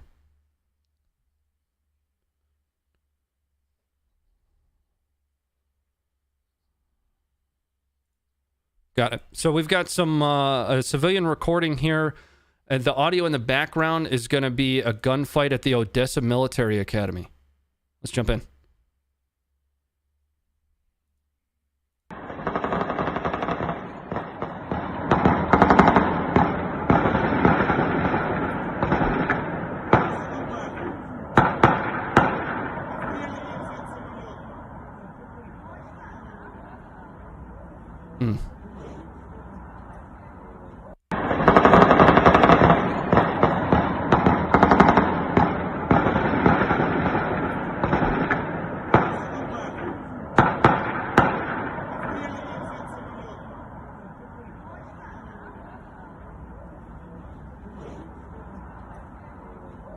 So something I spoke to a little bit earlier, and I'm glad the writer smacked me in the you know where and pulled me back in. Something I spoke to earlier is how weird it was that we weren't seeing any footage coming out of Odessa at all. It looks like the website is back up for me, everybody.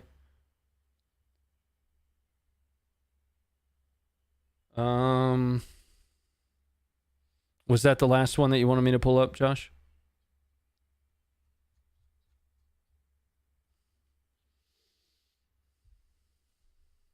We've got reports of an actual badass coming out of Ukraine right now. Ukrainian MiG-29 pilot that they're calling the Ghost of Kiev. He's reportedly shot down 6 Russian jets. And actually, excuse me, that is confirmed. That is confirmed. Do we have a source that I can pull up on that?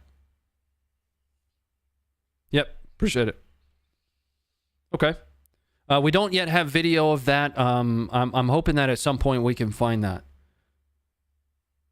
So the hacktivist group Anonymous. We've got reports that Anonymous now is conducting cyber activity against the Russian media outlets. We did notice earlier that which website was it that went down for Russia that we keyed in on? One of their state-run media outlets. We were checking in to see what they were telling the Russian people, and noticed that it was offline. Oddly, Giga Chad. Let's check back in on the map here and see if, or maybe we'll jump onto Twitter Fall and see if there's anything pertinent there while I check the map. Coming up now. Also, thank you very much to Sean for the $10 super chat. Bobby, thank you for the $4.99 super chat. Big Media doesn't want this shit seen, brother. That became apparent. For those that aren't aware, I myself was in receipt of a denial of service last night that actually took our stream offline. I have since put a few mitigative measures in place. Not to say they're perfect. We'll see if they work. Seth, thank you very much for the $2. Site is down. We're tracking that is going up or going down, but we are rapidly bringing it up each time it goes down. It is not a traffic problem. It is not a problem with configuration, with load balancing. Something, take that for what it's worth. You know, I'm not gonna call the H word here, but something awry is happening. Mossy, thanks very much for the 271. The app link doesn't work. The app link should be taking you to your either Google Play or Apple Store. If that's not working, I can get that updated for you. Edward, I hope you'll be here tomorrow. We're going to try to go live for a little bit more tomorrow as well, especially if we have more updates to bring.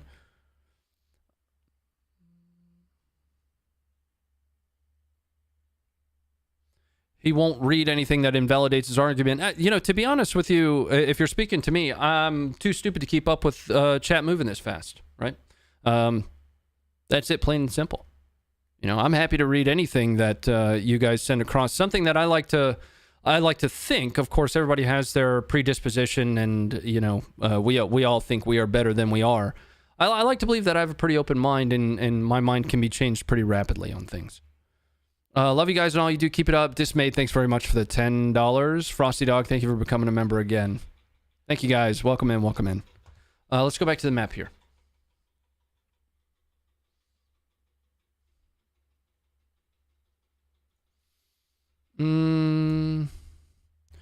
Something that I do find interesting, we're going to go to Snap Maps.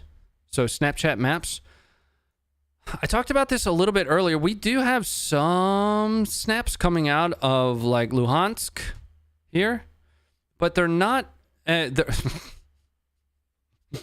that's riveting news right there. Riveting news.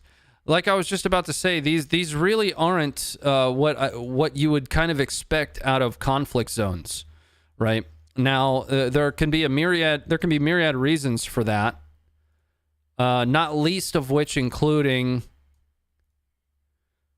it's electronic warfare soak. That's typically standard TTP for from an invasion or from a raid perspective even is deny the enemy the ability to communicate. We were just watching some video of the Odessa Military Academy, some activity firing off there. We've got a lot of heat down in Bucharest. I think that's just regular snap traffic. What about in Lutsk? What do we have over here?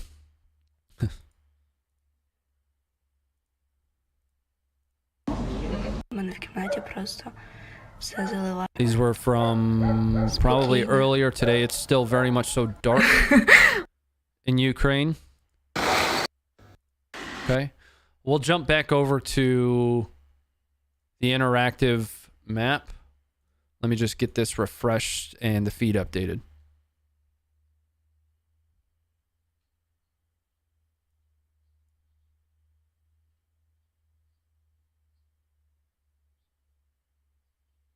Got it. Okay. Yeah.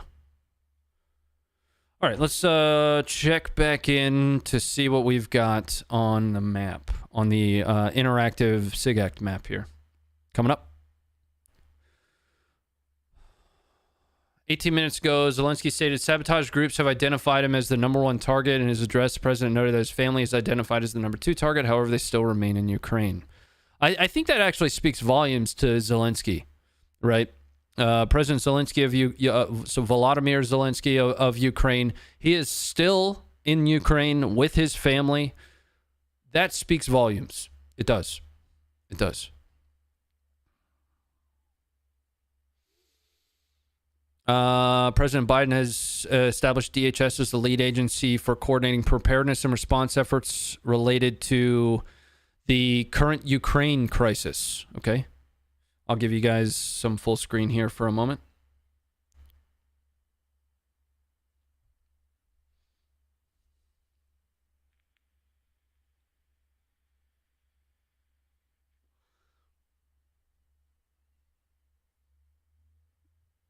Traffic jams are something that we've seen a lot of coverage on. Early on in the conflict, I had noted that traffic was still moving very, very freely, right? But by Eastern Standard Time, about midnight, we started to see traffic really build up, trying to get out of Kiev, trying to get out of Kharkiv, those hotbed locations. And one of the obvious concerns with that is as you're trying to evacuate, you know, just 1, 2, 3 cars running into some kind of trouble is just going to gridlock that entire place. Pull out here. So these were reports of tanks moving, Russian forces crossing the Antonovsky Bridge. We could take a look at that.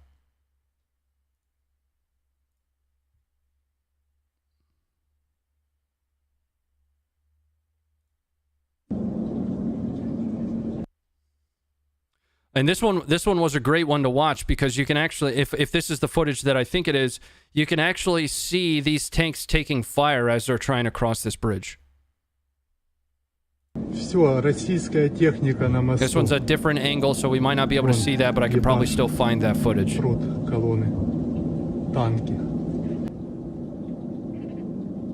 Обстреляли. So this bridge that's being crossed here, this is a Russian armored column moving across. And I think the previous view that I had might have been from the other side because they were moving left to right rather than right to left, as we just saw there. And you could actually see explosions and impacts as they were moving across the bridge. I'm gonna see if I can't find that. Might have been one of these.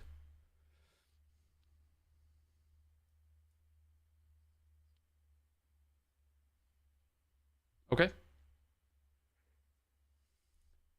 The one thing I did want to bring back up that we haven't spent a whole lot of time talking about, we have covered it quickly, is anti-war protests, right? I feel like there is not enough coverage right now of what Russian citizens are doing in response to Putin invading Russia. There is a lot of anti-war activity happening. We're about to watch from St. Petersburg some anti-war protests.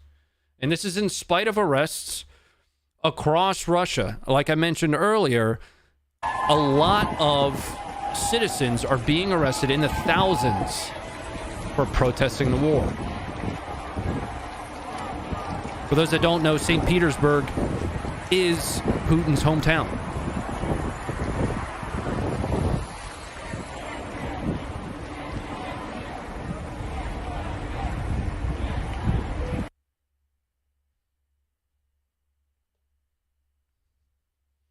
Goodness. Let's jump back to the map here. We have, how bad is it? Okay, let me know. Let's jump back into the map here and see if we can pull out some more of these SIG acts. Some of those grad strikes from the Donetsk area. Clashes in the north, and like I mentioned earlier, this is not specific to the east here. This would be Luhansk and Donetsk. The entirety of this region over here is Donbass. This is very much so a three-sided conflict at the moment. Troops coming across the border from Belarus into Russia, from Belarus into Ukraine. That was some of the earliest that even CNN picked up on, was just armored columns just pouring across the border.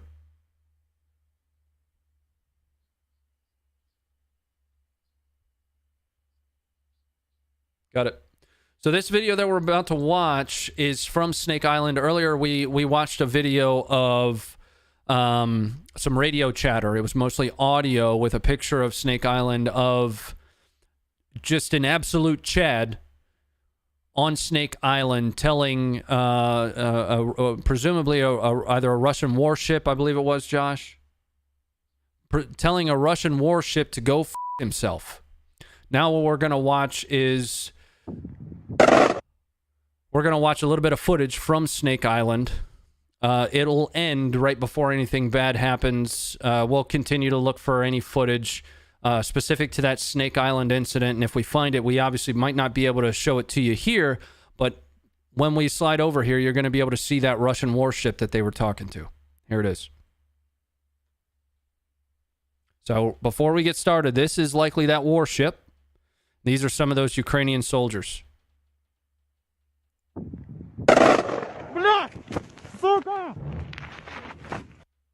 And that's all we have. So you see, you hear the warship fire, and you hear him in some way become fearful, concerned, panic, all reactions that you would expect, and then the video cuts.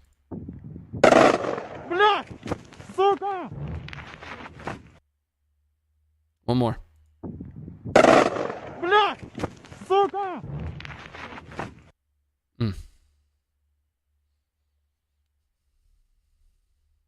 So again, you guys are seeing this stuff on the fly as we're finding it. As we are finding it. Taiwan is next. Well.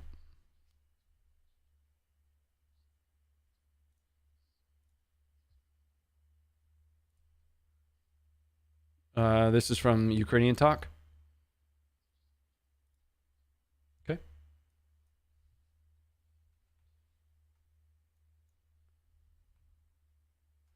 So we've got a picture here coming up in just a moment of the Ukrainian Tactical Operations Center of a retired general. I've got a name for you guys here. Viktor Mushenko. Forgive me on my pronunciation. I am very much so a white dude. And I mean that in the way that I can't pronounce anything outside of basic names like John Smith. So this is Viktor Mushenko, who supposedly was retired, wrong button, here you go, who was supposedly retired and has now come out of retirement to support the Ukrainian fight here. So this is inside of the Ukrainian Tactical Operations Center.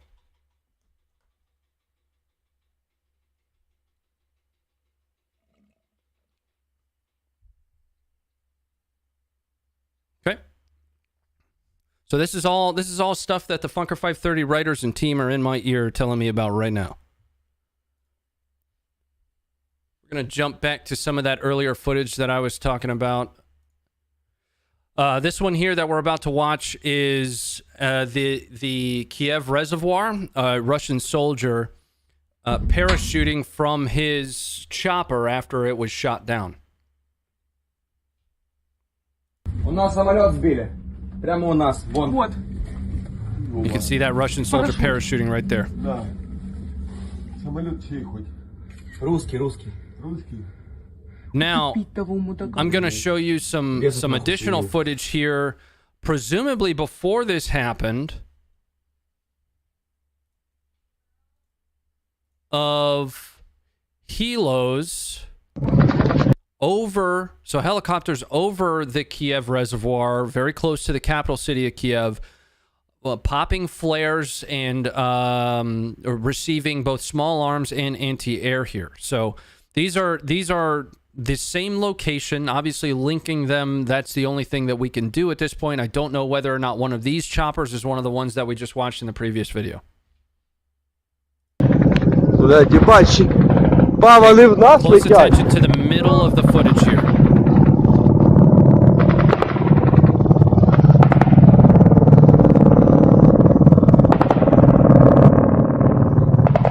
Give me a second. Can't hear you. They're coming right here in the center of the video.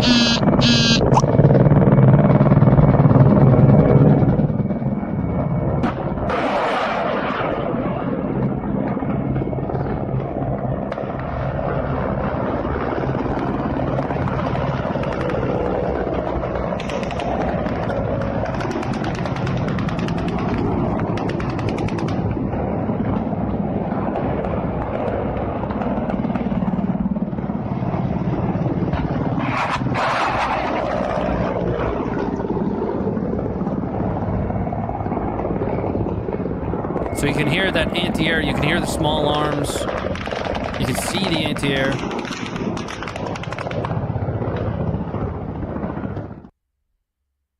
What was that, Josh?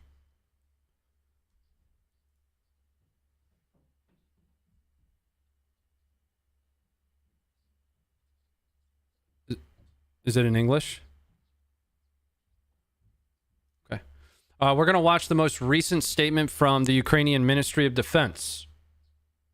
And this is from 40 minutes ago. I will give you full screen. He does have a thick accent, so I'll try to summarize right after it. The naval forces of the armed forces of Ukraine continues to fight in the southwestern part of the Black Sea. The bases and ports of Odessa, Yuzhny, Ochakiv, and the Black Sea are being defended. Certain forces and means were redeployed to the defense of Kiev. The Air Force of the Armed Forces of Ukraine repulses enemy airstrikes, conducts constant reconnaissance using UAVs, strikes on the columns of occupation troops in the areas of Novosburivka, Kupiansk, Novokakhovka, and enemy airborne troops near Gostomel airfield. As a result of hostiles in some areas, groups of the joint forces in Donetsk and Luhansk regions restored the position on the front line. In the area of responsibility of separate units, the enemy is trying to wedge into the battle formations of our troops to the depth of platoon bases. The estimated losses of the enemy: tanks, more than 30, armored combat vehicles, up to 130, aircraft, 7, helicopters, 6. Keep calm. Follow the information on official resources. Together to victory. Okay, that was the most recent statement from the Ministry of Defense in Ukraine. That was from about 40 minutes ago. We're going to pull up a live feed of Kiev here while I also search through some other live feeds, and I'm going to take a look through some of this support. I'm going to give you that screen there. There have been a couple reports of some pending explosions or some explosions that have taken place in Kiev. I haven't seen any. I've been keeping this up on a second screen here, but this is only one angle, and I'm going to try to get a separate angle up for us.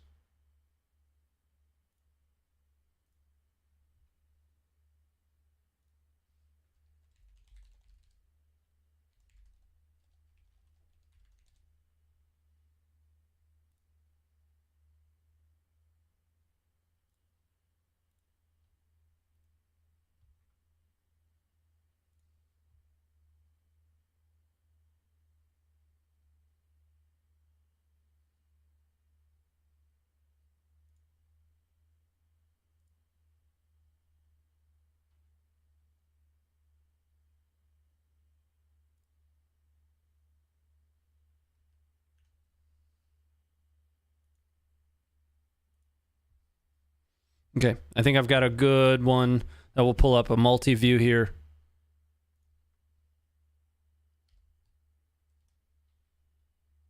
Something to keep in mind is that there have been reports that some of these feeds have potentially been doctored. We don't know that for sure or for certain. I'll put myself over here on the right. Let's go through some of this support that you guys have been sending over. Thank you very much for that. Croatan67, thank you for the 1970. Thanks for the great coverage. We're just doing our best, man. We're doing our very best. Diego, thank you for becoming a member. Folks, if you have become a member of the Funker 530 stream tonight, or of the Funkers, of the Funker YouTube, make sure that you are downloading the Discord application in addition to our Funker 530 app, and connect your YouTube and Discord together, because that's going to give you your role in the Discord, in our Discord server. It is a new Discord. We just recently stood it up. So join, engage with conversation with the community about all of this combat and conflict footage that we're looking at from Ukraine, but also from the past 10 years that we've been doing this. We've been doing this for over a decade now. Tater Salad, thanks very much for becoming a member. That's an awesome name, by the way. I love it. Chris Jarrett, thank you for the $10 super chat. Cole Cooper, thank you for the $5 super chat. Zen Rider, thanks for becoming a member. Welcome. Big Ben, thank you for the $10. Liam, thank you for the $4.99. Patrick, thank you for becoming a member. Vincent, thank you for the $2.29. Tyrannagon, thank you for the $5 again. If these troops don't want the war, why do they continue? Are following, some of them are. It's easy to say and easy to armchair quarterback that they're just following orders, but again, I spoke about this a little bit earlier. There's a lot of context here that we're on the outside looking in for, right? I could tell you based on historical precedent, if you say no to Russian military operation as a Russian lower enlisted soldier, things are going to go differently from in a relative sense to American or Western military. That morality piece, being required to say no to an immoral order, that starts to become a little bit more complex with Russia.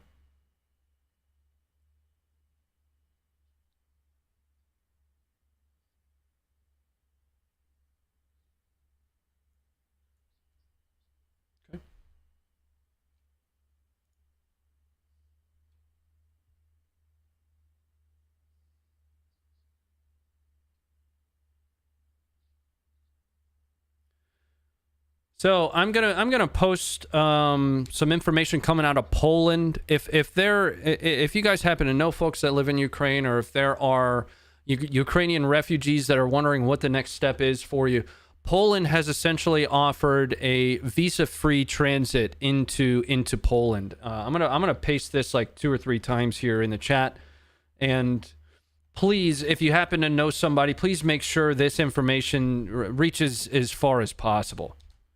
Okay. Again, it is a visa-free movement. It's essentially they're providing an opportunity for Ukrainians to just get out of the area. All right. So not yet seeing any real activity in Kiev. This was the feed in the top left that we've been watching most of the night. This one's a little bit too dark in the bottom right. Supposedly, we were expecting to see some shelling at some point here. We're going to go to... Actually, let me pull this back down. Welcome in, folks. Welcome in. Leave the space if you want to identify the Discord. ! Discord with no space. ! Discord with no space.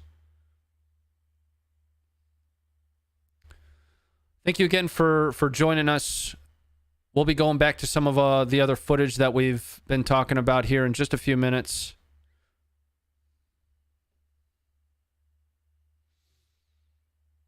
It's expected that Ukrainian forces will be routed.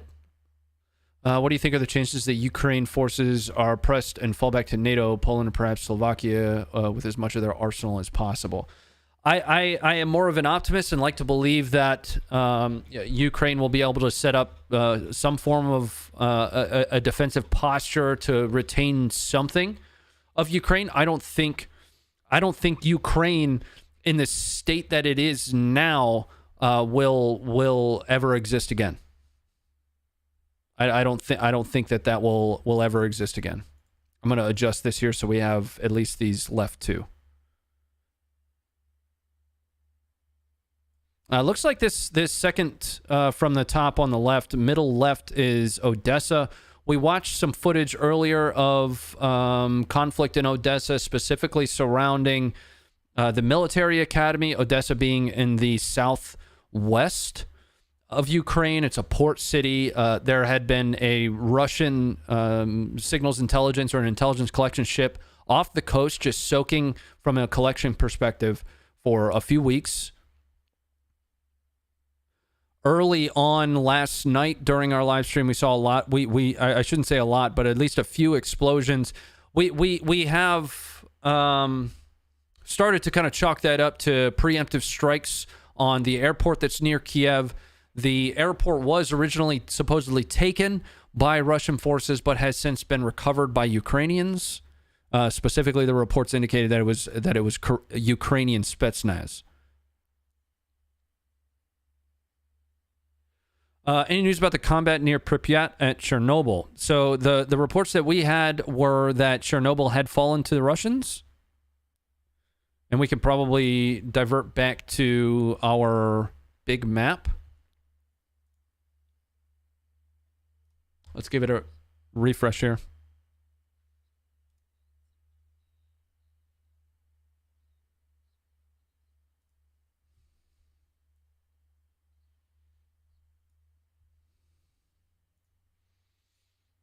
We're going to hold that one. Something of note in to the south of Ukraine is United States ISR assets, right? An RQ-4 Global Hawk in the sea to the south. So this is the most current map that we have from a significant activity perspective. It is liveuamap.com. I'll post a link for that in the chat. That way you guys can go and check in on this.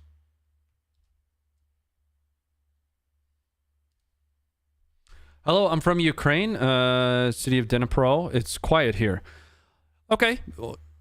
we've heard similar stuff coming out of once you start moving towards that 200, 300, 400 kilometers from the east, northern, and southern borders. Willie Beating Cancer, one of our good friends who's on ground, spoke about it at length almost, how it felt like about 50% of the population was just going about their business as normal. The other 50%, kind of in somewhat of a panic.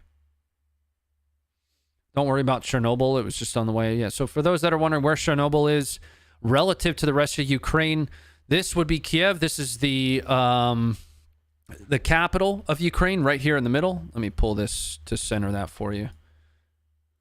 This is the capital, Kiev. This would be Chernobyl. Here. Zoom in here.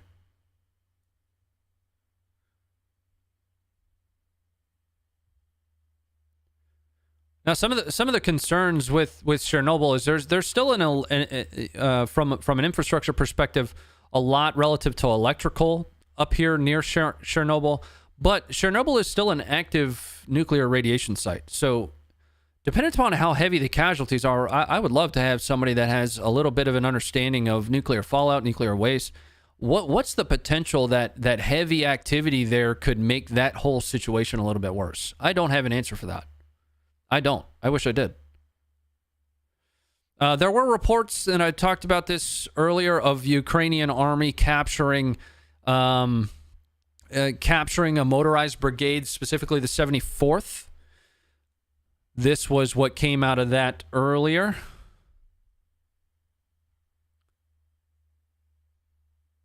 Let me adjust this for you. There we go.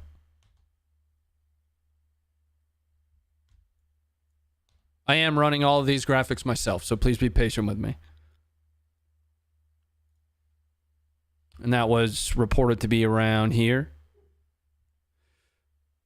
According to a senior U.S. defense official, that was a little while ago, Moscow was making a push for Kiev. Somebody brought this up earlier. There was some discussion and question around the significance of Chernobyl. From a border perspective, if you look at the proximity of Belarus, which is from a military perspective a Russian ally, to Kiev, that is the fastest route to Kiev. That is the closest that it can get. Coming from the south, coming from the east, they're gonna have a lot of resistance. There's a lot of green there for my pool table friends out there. There's a lot of green between them and Kiev, but from the north, you have a fraction of that distance to cover. Please link maps. Sure. A lot of stuff to go through here, though. We did watch this, I believe, of the bridge being blown up. It's not giving me the video here, but we can actually just pull that video back up really quick. This one's a pretty wild video to watch here.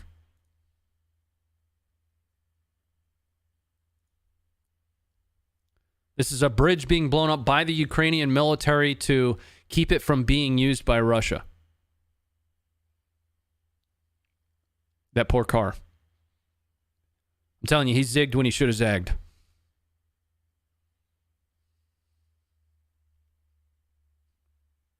Don't worry, he lives. You'll see him come back. You'll see him come back.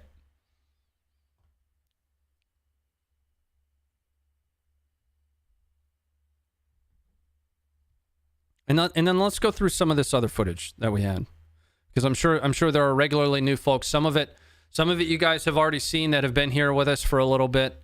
But keep in mind, we're going to have new folks joining the stream. All of this is available on our app and website. So this is from northeastern Ukraine. I don't have an exact location for it, but we do know that this APC is a Ukrainian APC. Ukrainians kind of took some heavy fighting here. Give you some sound.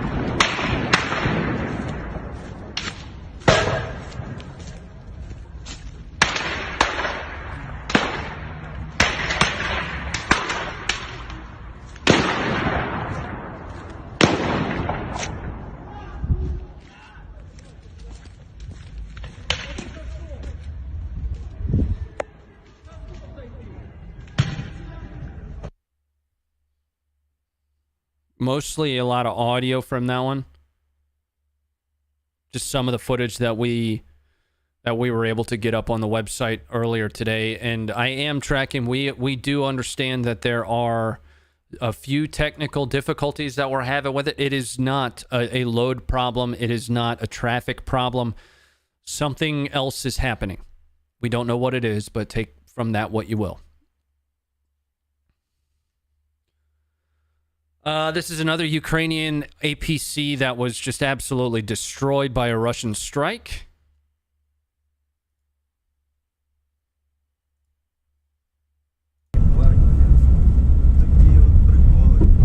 А другого нема, коня транспортера. Це цей, що дивій башню нахід.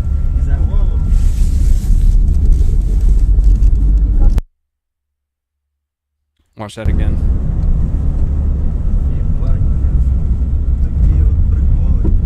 А другого нема, коня транспортера. Це цей, що дивій башню нахід.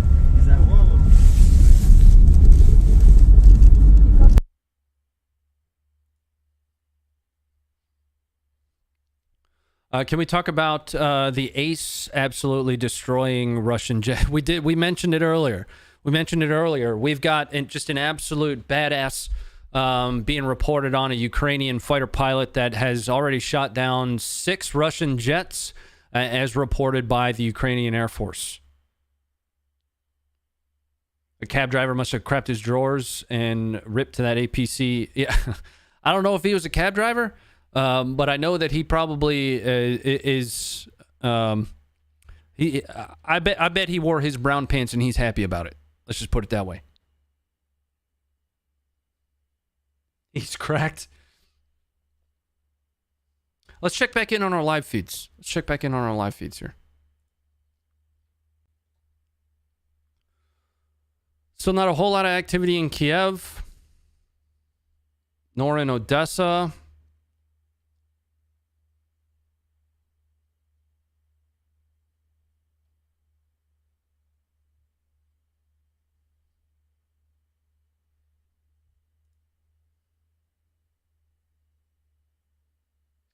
I'm going to go potty for a minute. What I'm going to do is I'm going to leave you guys, and I said potty because I have 2 small girls for kids, and I'm allowed to say potty. I'm going to go potty really quick. I'm going to leave you guys with the live feed. Hang out. We'll be right back with some more footage that we've got that I haven't shown you yet, and we'll talk about it in a moment. Be right back.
I'm back. Welcome back, everybody. Welcome back. Welcome back to me, I guess. Hello. Hi. Potty means you're a parent? Yes. You're just lucky I didn't say tinkle. So we've been here now since about 6 p.m. just monitoring some of the different feeds that we've got. We've been talking about some of the footage that the Funker 530 team has seen. I've been repeatedly, or regularly, I should say, bringing that back up. We had a discussion earlier with former Green Beret Frank from plumprecision.com. Jump over there and check out his work. He does a lot of think tank type work, specializes in this arena. So if you want to rewind the stream and go back and watch that interview, it was a really good one. I'm hoping we might be able to reach out to Willie beating cancer. We'll see. It might be a little bit late in the day. He might be asleep. But as we get further and further into the night here, we're going to be getting closer and closer to morning in the Ukraine. Right now, it's probably somewhere close to 2 a.m., 3 a.m. That's just off the top of my head. I can't be 100% certain about that. I'm sure I could just Google it. But as you're here, please be sure that you've done all the stupid YouTube stuff that I'm supposed to ask you guys for. Make sure that you have hit the thumb button. Make sure that you have dropped the subscribe. If you guys would like to make sure you're following at Funker Actual, that is our founder, Funker. He is regularly updating you guys on status on the site, right? If it's going down, if it's coming back up. You guys can follow me at Ronnie Fit. I also have a second channel that you're welcome to come over and follow if you're into gaming like I am. I've been gaming since I was a little baby. And you're all welcome to come and hang out with me. I play Escape from Tarkov. But we're not here to talk about that. We're here to talk about Russia.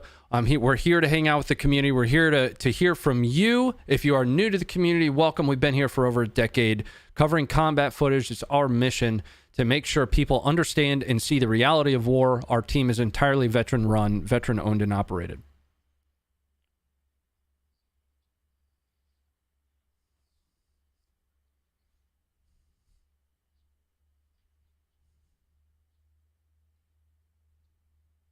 What time is it now, Ukraine?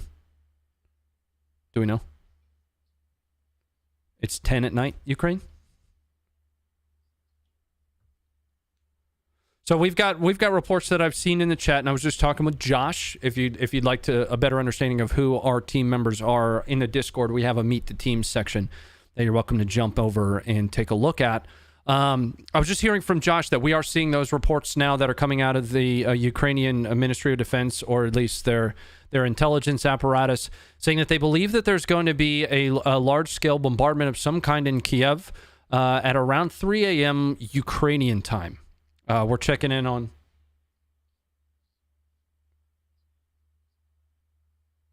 Right now it's 03:32 Kiev. Got it. So theoretically, if it's 03:32 and that intelligence, if it's 03:32 right now in Kiev, and that intelligence said that there were supposed to be attacks in Ukraine, in Kiev specifically around 3 o'clock, it could be any minute. So what we might do is we might leave these Kiev live feeds right now. What I'll do is I'll stay on a small screen here, and we'll keep these up for now while we go through some of the recent support that we've been getting from you guys. Thank you once again for all of that.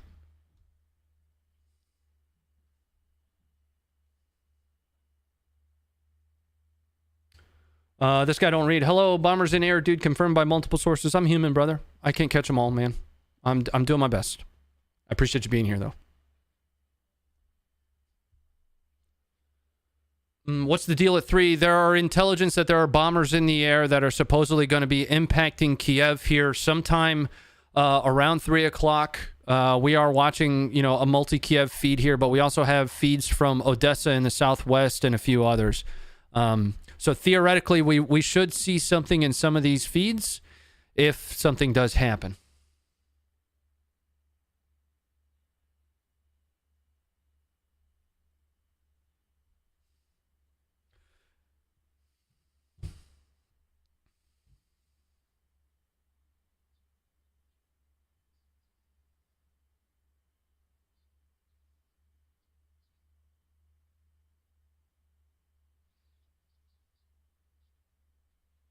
Got it. Too easy. Link to the feeds? Yeah, I can drop you guys a link. Give me a second.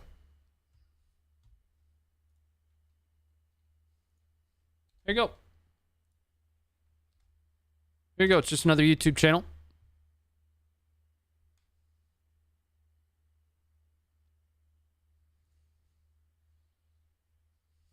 Let's go back to the feed.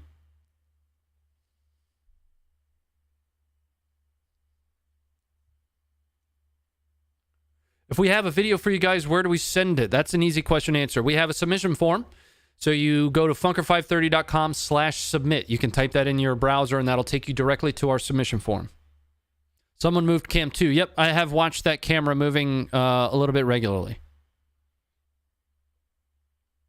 And there was a question in the chat, how do we know that these are live feeds? The only indication that we have, which of course can be doctored, is the date stamps on each of them. The only one that doesn't, or the only two that don't so far, is camera 1 and 3, the date time groups. So on camera 2, it's in the upper right, camera 6, upper right. Oh, camera 5 doesn't have a date time group, but again, that can be doctored. That doesn't necessarily mean that they are valid. Now, I am going to operate off of the assumption that these are not. I don't have anything to tell me that these have been doctored. We did see reports of things like that taking place, and it's not outside the realm of possibility. So it's always with that grain of salt piece.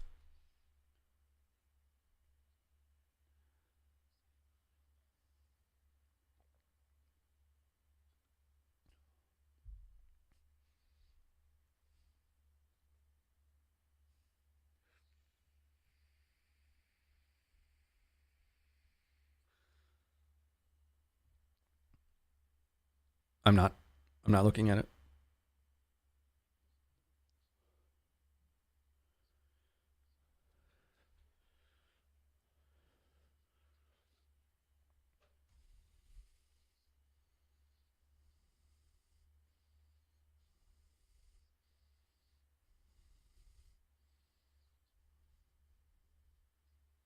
Can you type that into the chat, please? I wasn't able to follow. So we've got some reports of some air activity in and around the area. There's 3 KC-135 Stratotankera, which is an air-to-air refueling aircraft of the United States Air Force, patrolling around Ukraine. A Russian Aeroflot 777 came only 1,000 feet from the KC-135, and it could have resulted in a mid-air collision. That is a report that we're seeing right now.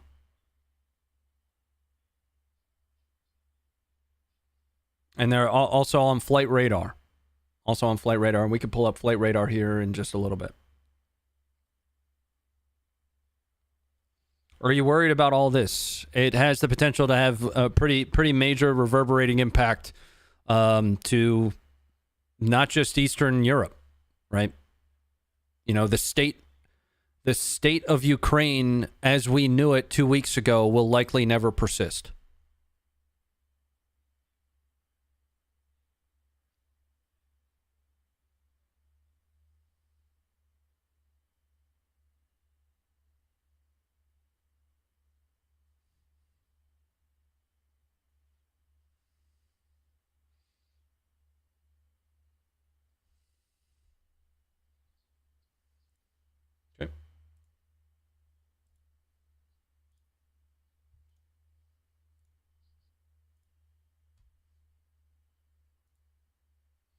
There was a question in the chat about whether or not we have seen or discussed the Global Hawk, the U.S. Air Force Global Hawk that is circling from an ISR collection perspective in the sea to the south of Ukraine. Yes, we have talked about that a little bit. So this is an intelligence update from the UK Ministry of Defense, confirming from at least the UK's perspective the capture of the Chernobyl nuclear power plant. Workers have been detained, Likely that Russia has achieved its planned day one military objectives. Unlikely. I misread that. And that's something that we spoke to earlier is, both Josh from the Funker 530 team and myself were having a conversation that I don't think Putin expected this kind of resistance, right? And we've been talking about this all night. Ukrainian forces have presented a fierce resistance across all axes of Russia's advance. And that's why I said likely in the inflection that I did, is that surprised me. But it is unlikely that Russia has achieved its planned day one military objectives. Now, the footage that we have that's on the website and on the app, there is some nasty stuff showing some dead Russians, right?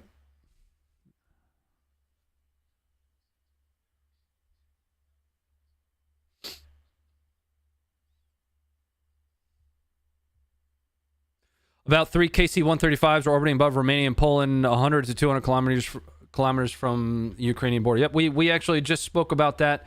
And I think what's interesting is that there was a Russian Aeroflot 777 that came within about 1,000 feet of a KC-135.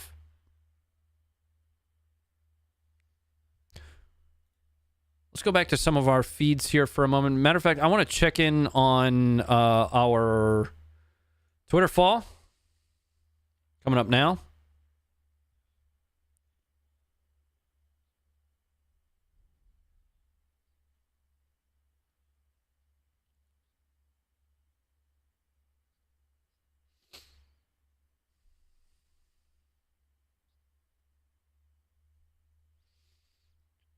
Anybody want to share the Discord? Use !Discord if you'd like to join our Discord. I do recommend it. That is, where we do communicate very heavily with the community. In the past, our previous Discord was taken offline, but we are back with a brand new Discord, brand new setup. If you're a member here on YouTube, make sure you have connected your YouTube and your Discord, because that's going to give you that special role in the Discord that will separate you.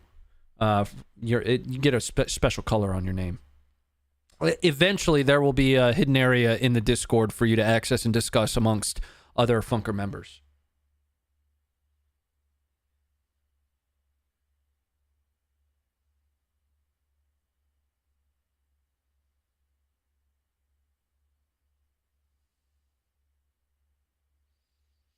Flight radar Forte 12, Northrop Grumman RQ-4A Global Hawk. Yep, we talked about that a little bit earlier.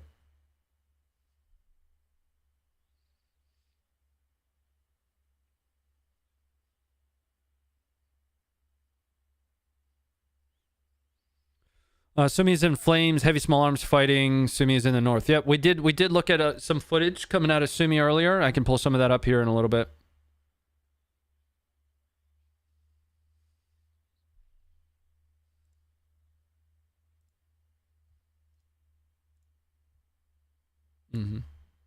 Same situation as last night.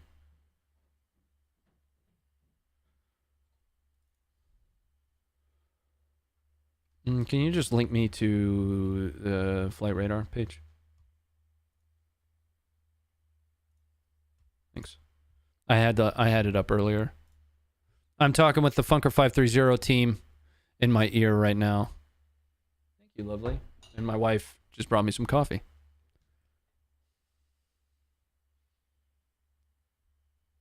Willie is live on Fox right now. Hell yeah. Get you some, Willie. Willie's a good dude.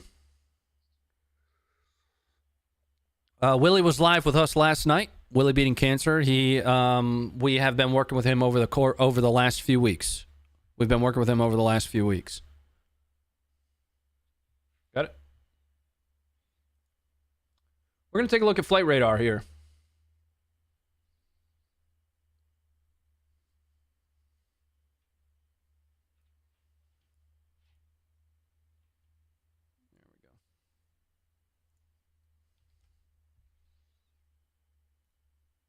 Just want to get it pulled up on the main screen.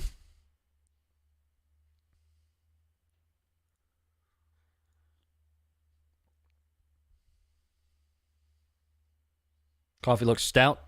It's black. That's it. And this is something that I noted last night. Here we go, coming up. This is something that I noted last night. We're looking at flight radar here. The standoff around the east and north of Ukraine from a flight's perspective. It's even further than it was. Get out of my face. There we go. It's even further than it was. Now, we have reports, even reports of transport flights that went down inside Russian territory at the hands of Ukraine. Obviously, we can't validate that. Get out of my face. There we go. But this is that Forte 12 RQ-4 Global Hawk ISR asset that's just sitting over the Black Sea right now. Let's check its origin in Sicily.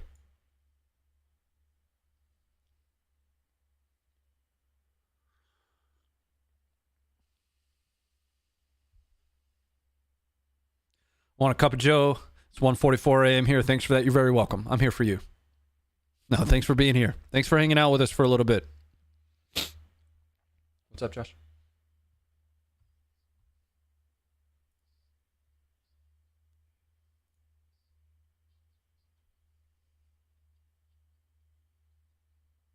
Okay.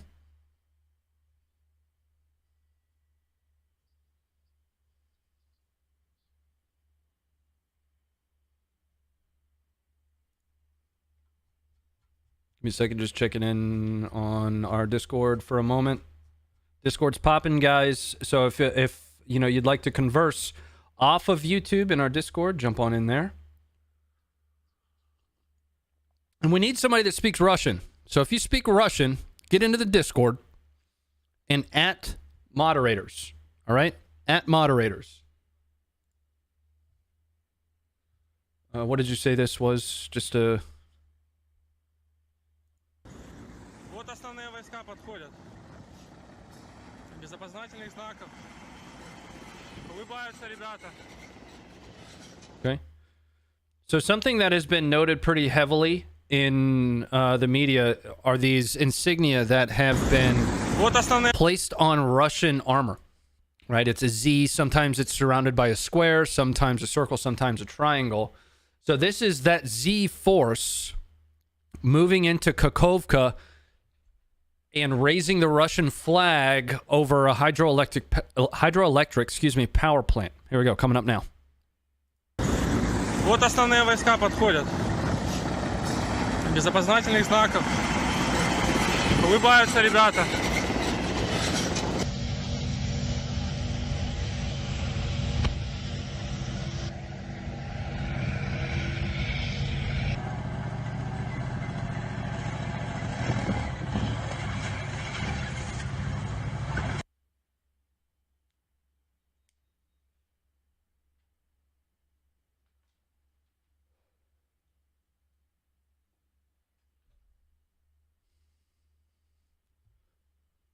Okay.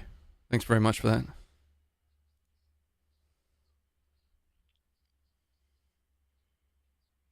Okay. So a little bit of humor. So that column that we just saw, that Z force, if you will, quote unquote, we've got a video of their medical team kind of lost, asking for directions like a dad. This is gonna be good. Here we go. Coming up. And it's coming up now.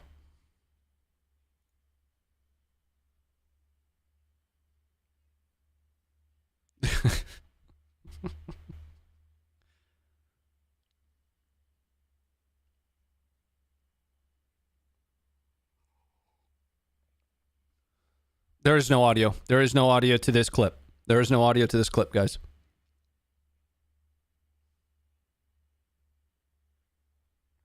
That one was good. Oh, there's still more. Here we go. Coming back. I'll give you full game on this.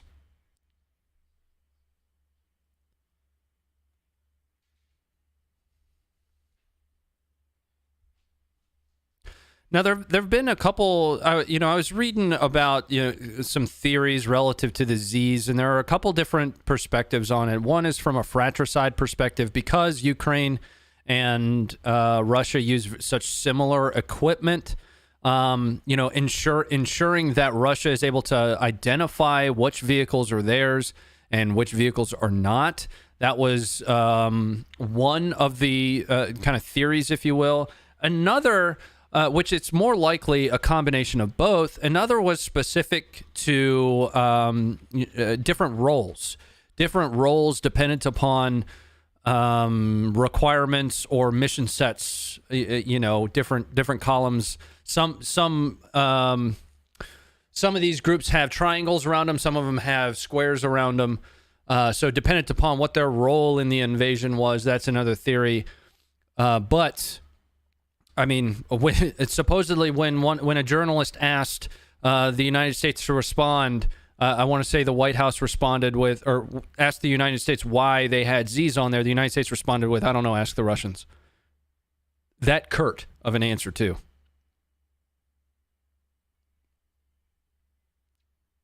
So this is a medical team that was, I guess, lost somewhere. Needed to ask some Ukrainian for instructions, for directions. I'd have gave him directions back across the Russian border. Oh yeah, just make a left, go back, and keep on keeping on.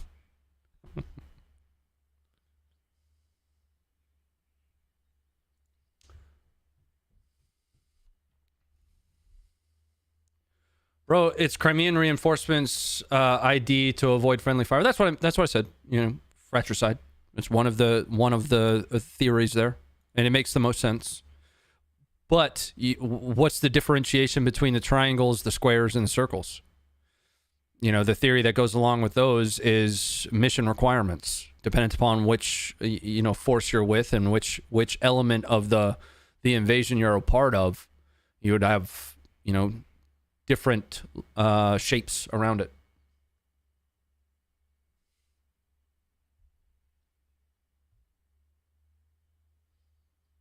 Let's pull back up the live feed here. That's what I want to take a look at. I want to look at the live feed.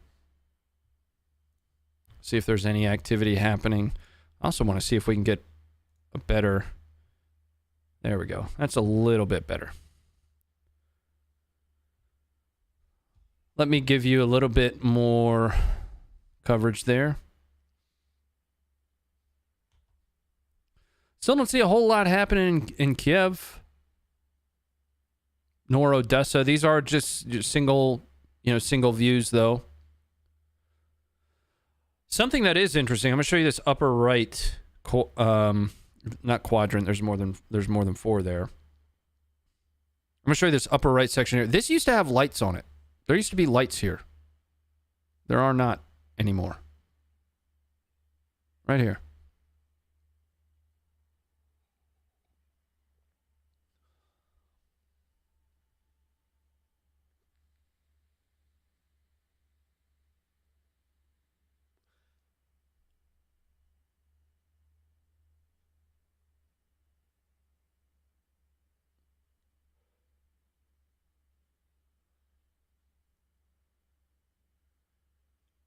They turned off about 10 p.m. Ukraine time. Okay.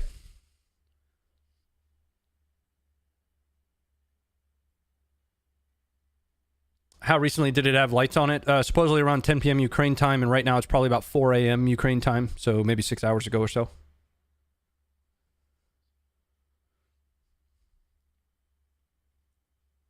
Lights off to prevent aiding incoming air raids. That's kind of what I was getting at, and that's what the team is discussing behind the scenes is light discipline. Russia is pushing towards Ukraine from Sumy. Okay. Blackout order. Clean your room. It is clean. What's not clean? This is the cleanest it's been in a long time. I have 4 jobs. Clean your room. They went out 3 hours ago? Okay. All right, let's check in on our interactive map. I'm going to pull that up now.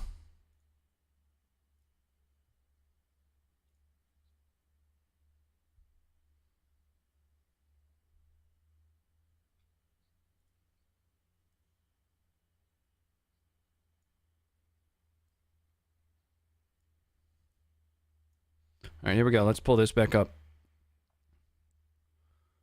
Go through some of these other SIGEX here.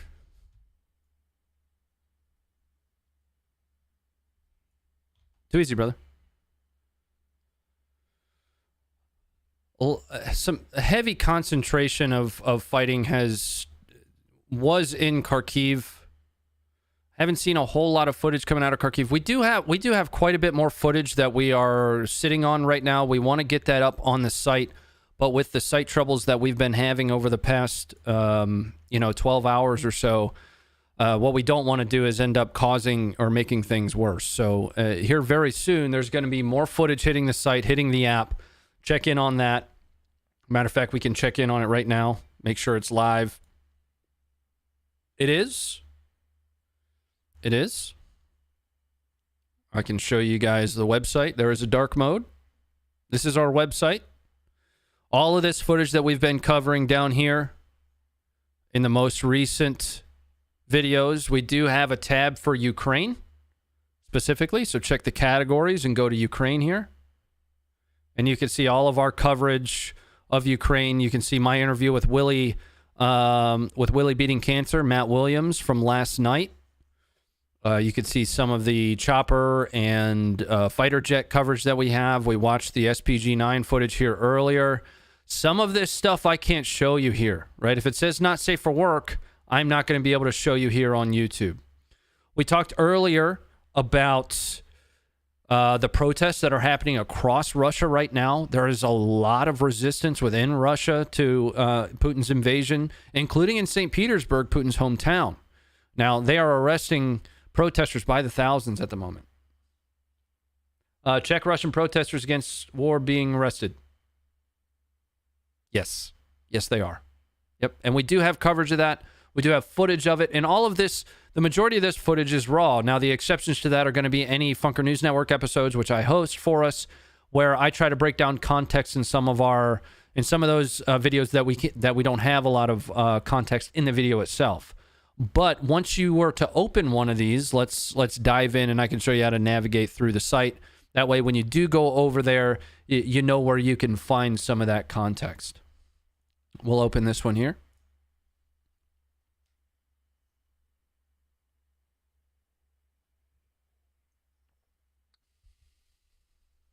Each time I mention the site, I think you guys overwhelm it. And that's in jest. That's kidding. We don't believe that our site issues are related to traffic right now. We're having some other issues that we are able to pin down, and we're working with our devs to keep it online. And it does look like the site is still having a few issues, but we'll continue working against those. We're a small team. You can count the total amount of people on our team on less than 2 hands. In fact, if I were to count everybody that is actively day-to-day working against or with Funker 530, it would be on 1 1/5 hands. There are 6 of us in total. 6 of us in total. We're going to pull the interactive. Let's pull the Twitter fall back up here while I go through some of this support from you guys. Thank you so much for being here, for hanging out with us. Tyrannagon, thank you for the $5. Speaking specifically about the Z's and the triangles. Idea triangle from the Belarus, square from Russia, circle from Crimea. No outline, general support. Okay. A DM, thank you for the $5 super chat. Numbers, thank you for becoming a member. Folks, if you have become a member of the Funker 530 team of the community, if you have become one of us as a Funker, please join the Discord. Connect your Discord and YouTube accounts, because that's going to give you your special role in the Discord for our members. William, thank you for the $5 super chat.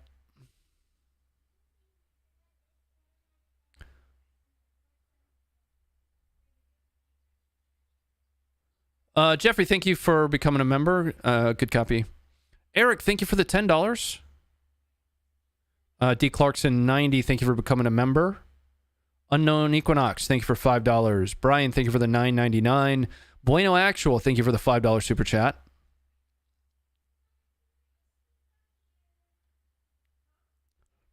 Mop Knits, thank you for becoming a member. Have you heard the story of the 13 Snake Island border guards telling a Russian warship demanding surrender to go F itself? Oh, we have. And would you guys like to hear them actually telling the warship to go itself? Let's pull that back up here.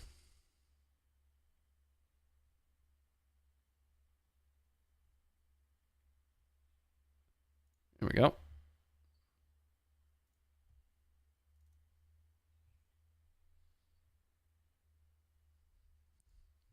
Coming up now.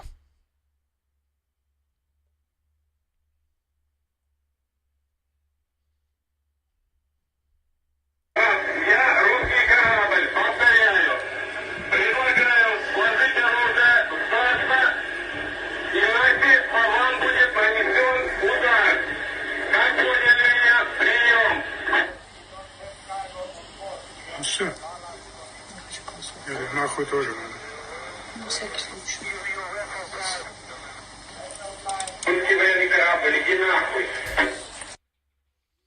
So the reports that we have, and I'm going to play that for you again. Make sure you check down at the bottom for the translation. The reports that we have is this was their last stand. Now I'm going to show you a video just after this that reportedly shows a portion of that last stand and one of these soldiers who told the warship, one of the Ukrainian soldiers who told the warship to go f itself. Here we go.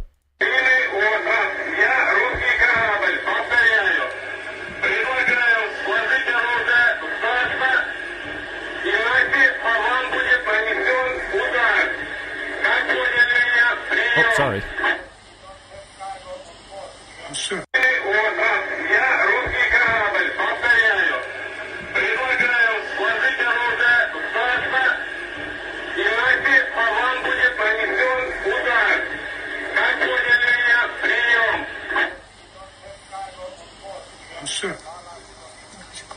Нахуй тоже надо.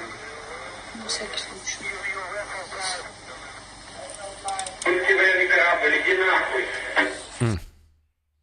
So that is a Ukrainian soldier telling that warship, that's a come and get it moment. Come and take it moment. Now I'm going to show you another clip here of some of those soldiers on the ground on Snake Island just before, presumably, artillery starts impacting. It's coming up now. And I'm going to point a couple things out here as I pull this up. So out here in the distance is presumably that Russian warship. What we have is a Ukrainian soldier here. And this is probably just some very short time after that exchange, that discussion between those two. Okay? Here we go.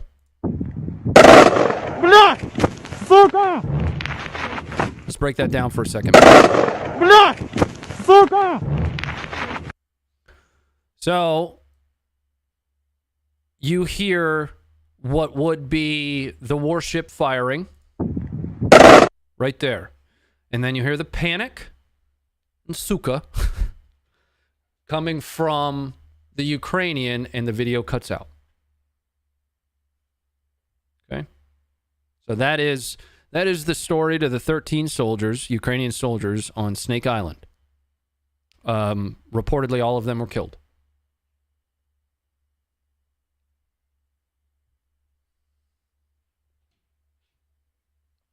I think it was the impacts.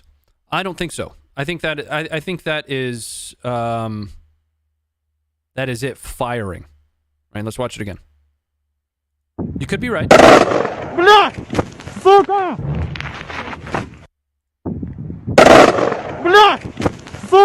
do you think, Josh? The Snake Island video, is that the ship firing, or do you think that's impacts? Yeah, so Josh believes that it's probably at firing, right?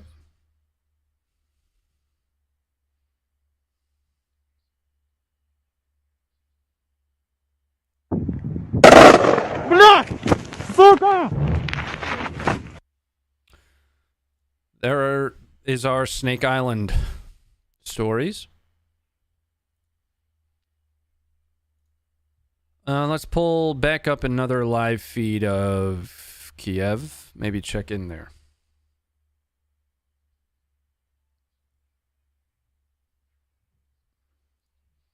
Can you get in Discord?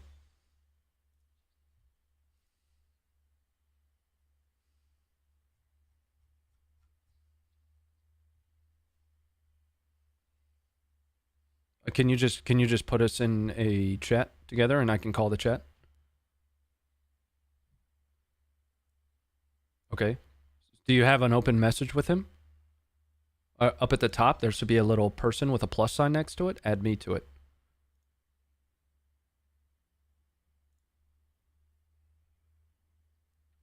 We might have an interview coming up here with somebody from within Russia.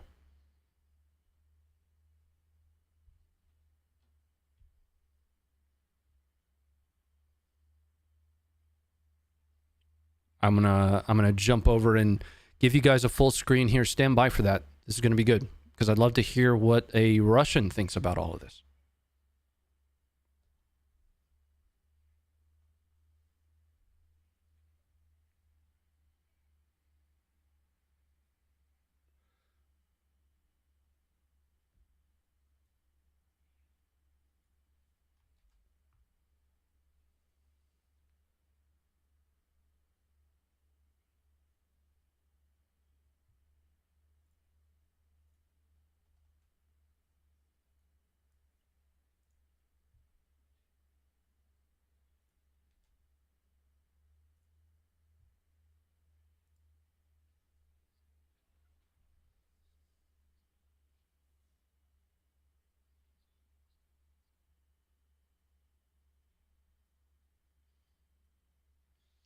Okay, Cowboy, can you hear me? Yes, sir. Cowboy, what I'd love for you to do is just don't tell us your name. How about that? Yes. We'll have you go by Cowboy. Does that sound good? Yeah, that sounds perfect. Give me a little bit of a better understanding, and we're gonna just keep you on audio right now. I don't want to. Actually, go ahead. Can you call me a different one, because you see, this is a gamer tag that I use on Steam, so naturally. Yeah, that's fine. How about you refer to me as Ray? Just Ray. Yeah. As Ray. Yeah. Ray. Okay, you are live on Funker 530 right now. Okay. Right. So what I want to do is give me an understanding of your relationship from a Russian perspective. Like, where are your ties with Russia? And then we'll start to dive into how you're feeling. But I want to better understand a little bit about you. Obviously, protect yourself, keep your personal information, from being too far forward here. Right. Hi. My name is Ray. I have lived at least half of my life in Russia. I'm a Russian fully citizen. Lived in Moscow so I cannot give a perspective of an average person. I have been luckily to get a life opportunity to go to Europe and to study at an international school, which could bring multiple perspectives. But at the same time, of course, having family ties in Russia, just my, of course, relatives like grandparents and stuff like this. So you still have family that is living where do they near Moscow, somewhere around Moscow? Yes. Okay. Right now, as of currently, they're not going anywhere, and most likely they will not be able to go anywhere, as I understand. From your perspective, was there any kind of warning, outside of what was in the international media? What were you seeing as this kind of built up in the West? Or at least what was your family seeing in the West? We've kind of seen this fear building up over the last few weeks. As Russian troops kind of got closer to the border of Ukraine. What were you feeling? What were you seeing as that was happening? Now, the biggest thing that every Russian would say was probably that nobody expected that this would happen. Main thing was due to, if you allow me to say, the oligarchs that are connected to Europe in some kind of way have their finances located in the Europe. And so if there was a full-scale launch at the Ukraine, then that would mean that all the banks would disconnect from Russia, and all the finances or any kind of Visa or MasterCard or SWIFT, basically banking, would be disconnected. And so we believed that none of that would happen, since it would basically destroy the way of Russia to basically, or for any politician to basically gain, basically a way to lose their access to the outside of Russia with their finances. So that would basically mean that Putin is shooting them like himself. So every Russian believed that until the end, that even if they were in support of this war, like, there would be some kind of other way to basically go against it. And so even when the news today launched on the first Russian channel and Russia First, which is the two main channels that are basically shown in Russia, even you could see in their expression that they were shocked that basically this kind of thing happened. When I even woke up today, I didn't even know that it was going on, because they didn't say directly that it would happen. But at the end of the day, it is what it is. A full-scale launched attack was going on Ukraine's soil, basically. Are you following closely the protests that are happening within Russia to the conflict right now? How do you feel about the protests? We're seeing reports that people are being arrested in the thousands just for protesting, in a relative sense, peacefully. How does that make you feel as a Russian that something as simple as a protest is being cracked down on so heavily? As a Russian, as you may know, well, some of people may know, but maybe some not.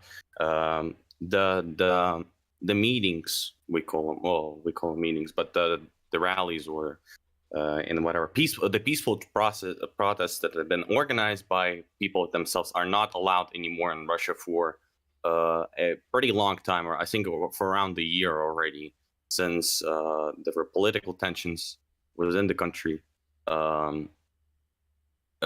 established that basically no organized meetings were supposed to take place unless it's authorized by government. So, and whatever meeting that goes on is basically, or whoever participates in organized meetings that were not organized by the country means that you're going to jail time. So each one of the people that basically is going to participate in those meetings is expecting some kind of a jail time or some kind of a imprisonment time. Might be months, might be year. I don't clearly know. I have no one personally or in my group of friends who have been detained. So you're saying that these protesters are organizing and executing these protests under the knowing full well that there is almost a certainty that they'll be jailed for protesting.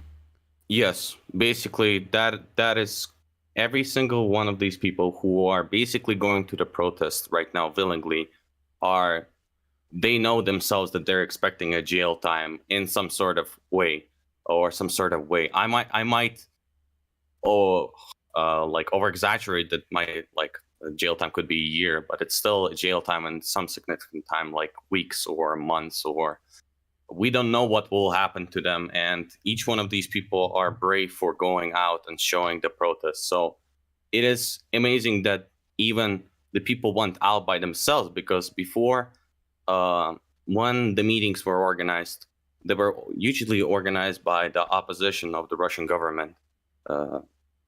Someone as me, Navalny, for example. And right now, the people are going out of themselves willingly, just showing their brave faces in front of the Russian government. And I think that is honestly amazing, because at the current state, this shows that Russian people are very desperate so that the war does not continue just in a public eye. Like, you can clearly see it in their eyes. And it's even more amazing that the Russian government is not responding. It is responding very quickly to the situation that's going, of course, in the public areas of Russia, but they do not use any force, which is kind of weird compared to the meetings before. So they do not have, I'm not sure how to translate it directly, but not bats, but physical items, which they use, of course, in police force, for example. Clubs, maybe. Yeah. Sure, nightsticks, police batons. Police batons, yes. And it's kind of weird seeing this kind of thing.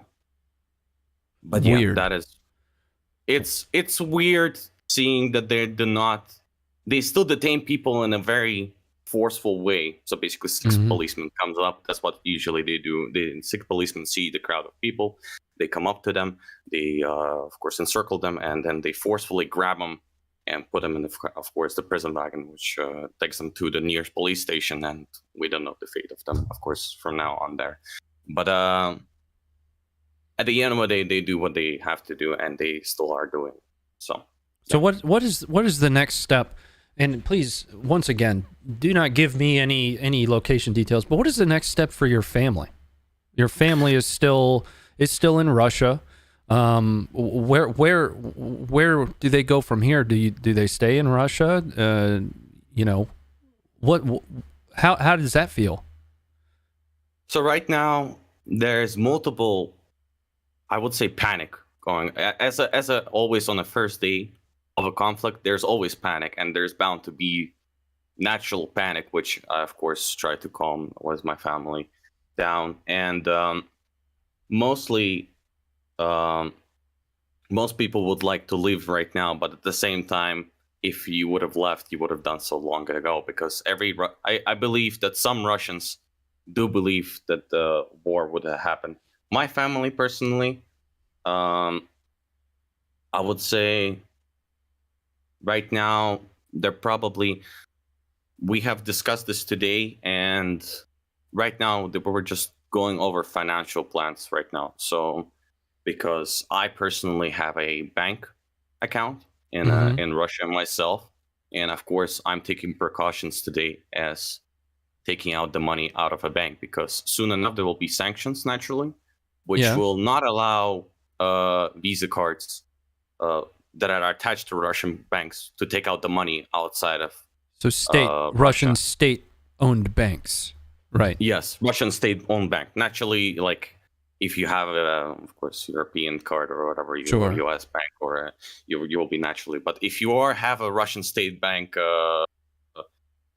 bank card, you will not be able to take out soon enough the Russian euros or dollars or whatever currency you got on that card outside of Russia. So right now, for now, we are just making plans of course, whoever's in Europe can take out their money. Whoever is not, just keep the money in the euros or dollars, whatever you got. So Ray, what I don't want to do is I don't want to carry this too long, because from a compilation perspective, if we continue, there might be things that can be pieced together. Understanding what's happening to protesters, understanding what's happening to people, myself included, that are broadcasting things right now, even so far separated from Russia. Again, from a safety perspective, I don't want to spend too much time given your situation. But is there anything kind of in closing that you'd like to leave us with, as a Russian with family in Russia, understanding that we have Russians in the chat, we have an international audience listening to you right now? Right. I think what's important right now is to take everything. On the first days or the first months of the conflict, the truce will be buried, unfortunately. And mostly what I could say is the people are not at fault, naturally, and it's mostly the government, I believe, that it's fault. And I think in any conflict, it's mostly the government. It's important not to blame the people. And even right now, for me, going outside, it's hilarious because, it could be not hilarious, but I wear a Russian cap like proudly each day, and it's all right for me to do because I'm from Russia, so I have this kind of it was a gift for me. And now I'm kind of scared to go outside in public and just wear Russia. It's a natural thing, but maybe I shouldn't have included it. But what I'm trying to say is, take everything with a grain of salt. Naturally, the first day, everybody will have a speculation, but over the time, the truth will be revealed. And naturally, take care of each other, because that's what humans do. You scratch my back, I scratch your back. We all sympathize in here. Nobody here wants the war, believe me, and I probably haven't seen a person that really wants the war. Okay. And yeah. Well, Ray, I appreciate you joining me for a little bit to get a perspective of a Russian citizen with family that still lives in Russia, in and around the Moscow area. Thanks for being here for a minute and just to chat with me. And please protect yourself. Stay safe. Okay? Thank you. All right. Yes, sir. So that was Ray. And he is a Russian citizen whom still has family somewhere near Moscow. I asked very specifically not to give me too many details. Something that he pointed out of pertinence was that there are at least some Russians that didn't believe that things would go this far. And I think based on the protests that we're seeing, based on some of the things that are happening in St. Petersburg and Moscow, there is a lot more opposition to this than Putin would like us to see. This guy, CIA, me? I'm in my basement. All right, I'm going to jump back in here with the Funkers. We are seeing the reports of the activity in Chernobyl, and something that I spoke about a little bit earlier is not fully understanding, just based on from a general ignorance perspective, and I mean that in the most fundamental way. Something that I'd really love to better understand is, based on the activity that took place at Chernobyl, Russians have taken Chernobyl from Ukrainians, what the potential or possibility of additional damage to that infrastructure. That is still an active nuclear site. So from a fallout perspective, making that worse, potentially expending that, we are keeping a close eye on those reports. I do see you guys dropping that in the chat. Bombing in Kiev. Let's check in on some of our other feeds.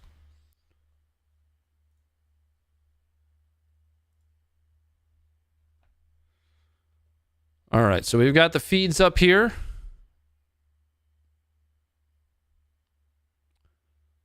Not seeing anything. It could have just been in a small corner here. Cameras 1, 2, 3, 5, and 6 are Kiev.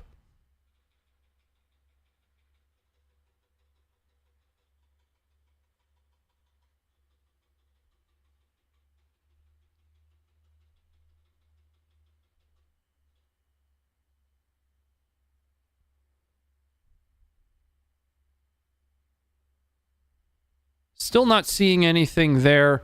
I like the Maiden Square feed. We might pull that one back up and monitor that for a little bit. We could also pull up our Twitter feed and check some of the latest reports coming off of Twitter. Twitter, you always have to take with a grain of salt, though, folks.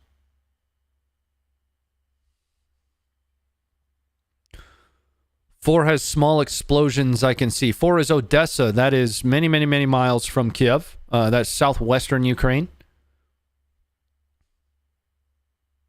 And those are flickering lights.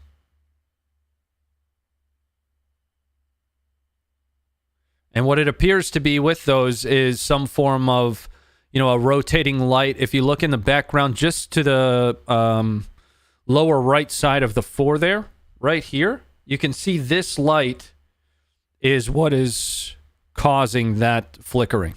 Camera 2 is focusing in on something here.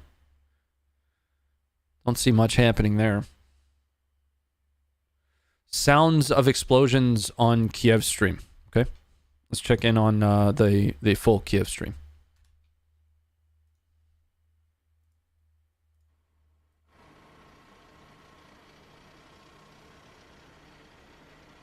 Coming up.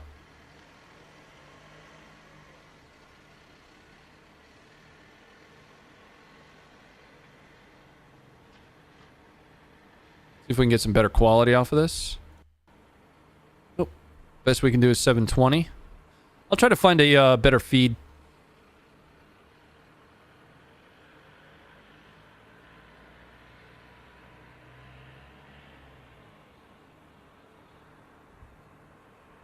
Good deal.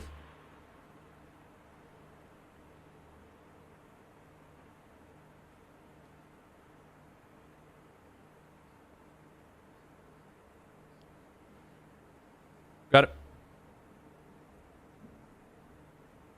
Content is soon to be rolling back up on the website here. We're going to pull up a different feed of both Kiev, Sumy, Kharkov, and Dnipro. That way we've got kind of a multi-feed to watch here.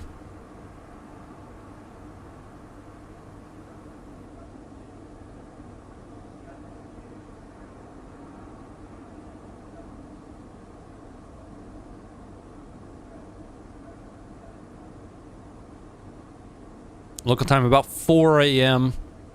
across. As we get new content that we're going to be uploading, I'll be pulling up some of that footage for you guys to look at. But I strongly recommend, there's going to be a lot of it, or at least some of it, that is not safe for YouTube. But that's why we have our own app and our own website.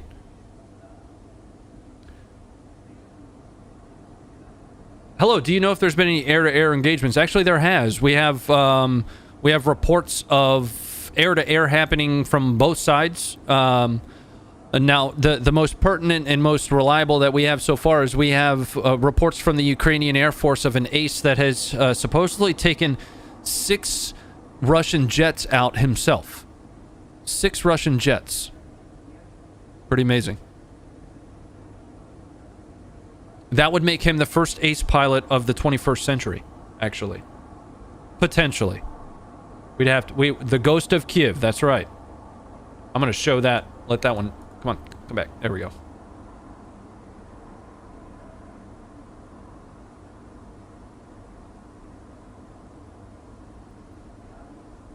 Yeah, I'm not seeing a whole lot happening on the feeds. What we can do is we can check back in on some of that footage that we talked about earlier on.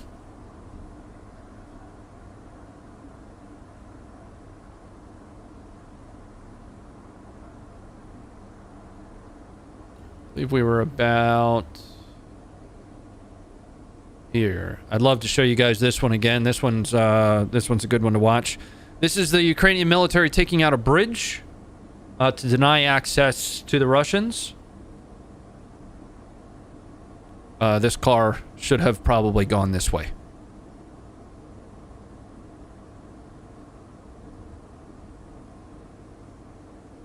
And there went the bridge. Luckily enough, the car survived. Made a U-turn there in Austin Powers, multi-point turn.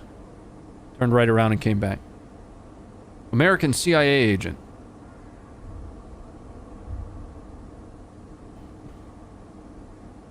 Stealth or Seath.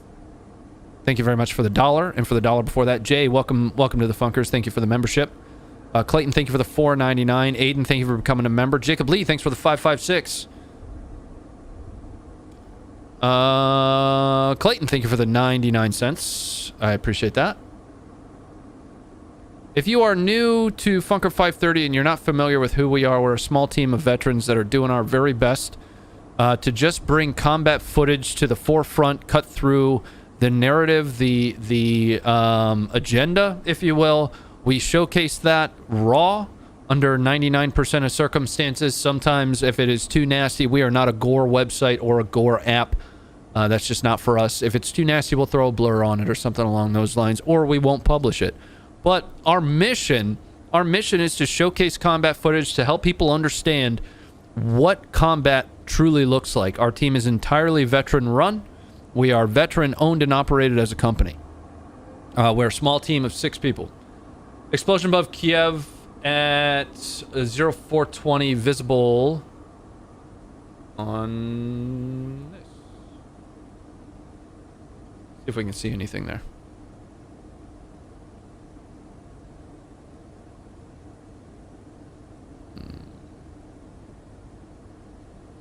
Oh.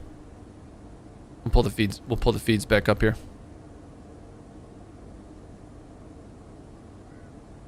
Let's go back to the 9-part feed rather than just the 4x.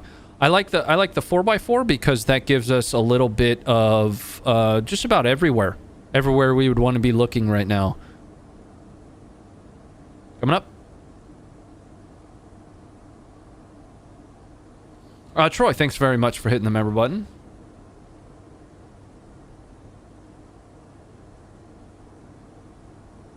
Is he here right now? Oh, okay.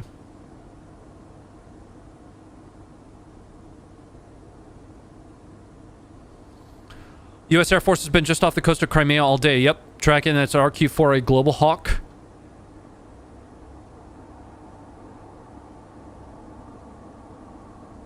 Reports of Russian nuclear subs and warships off the west coast of the U.S. We haven't seen that, I don't believe. But we can start taking a look at it.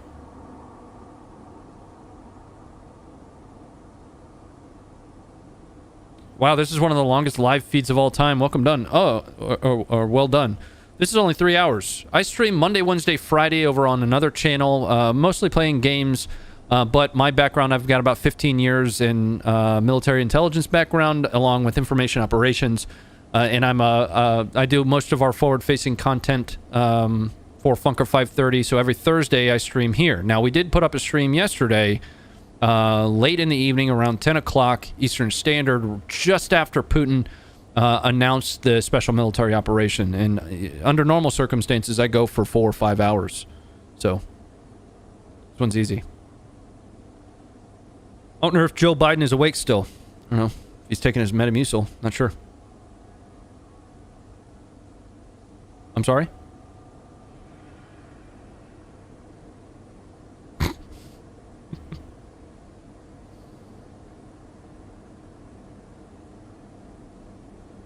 No arty flashes. None yet. Nope.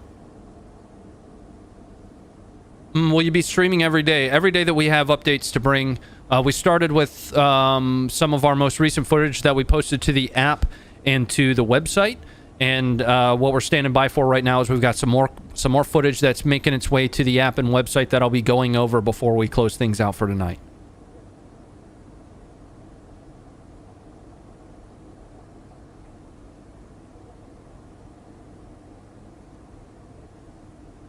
Did you paste the link in the Discord? Okay.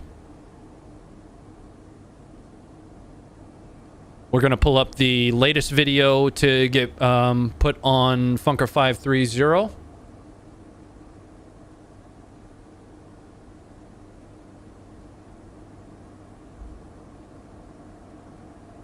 And this is Ukrainian civilians vowing to defend Kiev.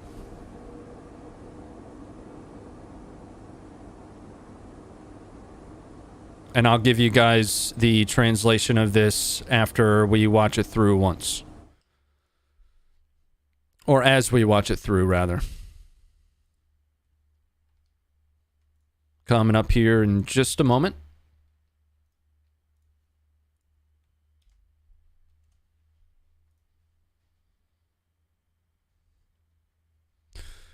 So these are Ukrainian civilians that are vowing to defend Kiev. They're saying we're representatives of Kiev. Today we stand to protect our capital from any Russian scum that tries to come fight through Kiev. And if they come here, we will destroy them. Today we call upon all of you to take up arms to join us in fighting back against the Russians. They will burn in hell, and we will help them get there. Glory to Ukraine, glory to heroes.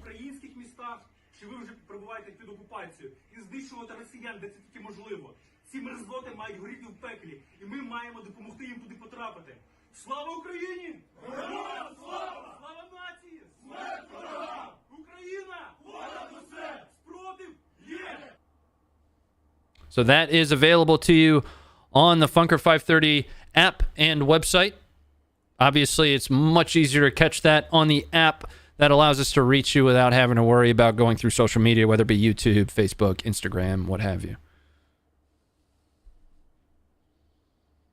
No, we haven't seen the video or footage of the Ukrainian infantry squad leader giving a speech, but we'd love to take a look at it. You can use our submission form, funker530.com/submit, funker530.com/submit to submit videos to us. All you got to do is just upload it to YouTube, and we'll be able to pull it from there. Good luck to them with the AKs. Only if you got to do what you got to do, right? You use what you have available to you. Let's check back in on our flight radar.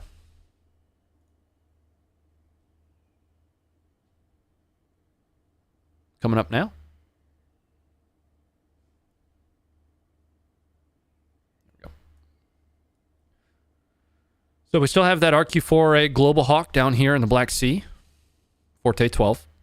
Still just making passes.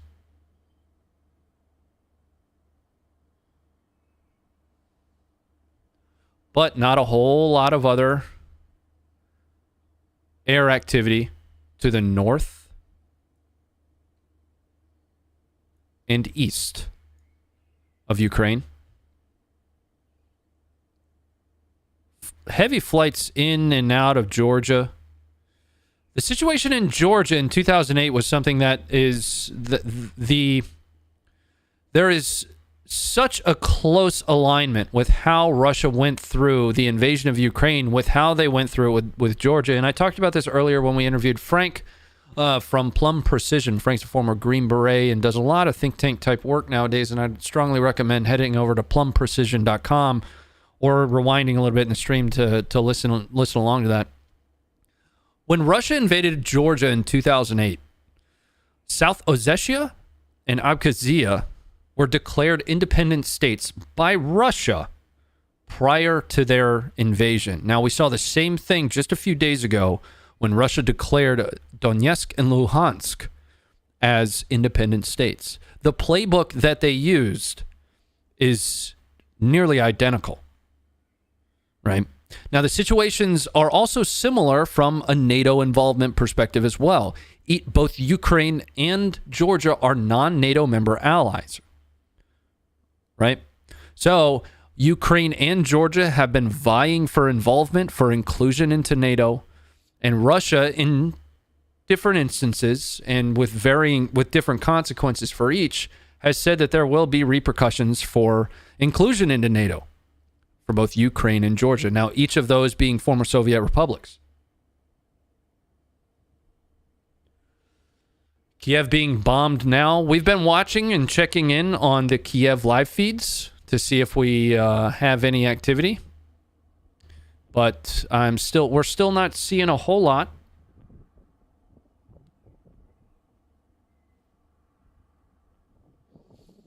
Global Hawk appears to have very good loiter time. It can stay up there for a very long time. Very long time. Give you full screen here.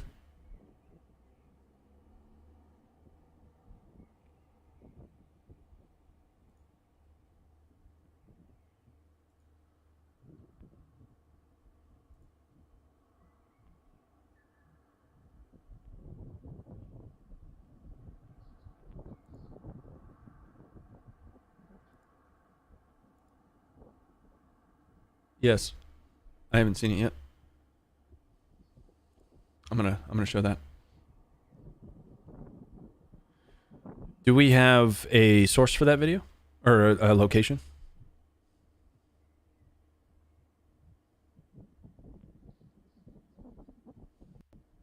Yeah, that's... Got it. So we've got another fresh video here that we haven't seen yet of what appears to be an aircraft being shut down. What we're trying to validate and verify is a location for it before I bring it up here on the screen in a date-time group. Now, we might not be able to do that. I'm still going to bring it up and show it to you regardless. Just keep that in mind. We don't yet have details for this video. So I'll pull it up now.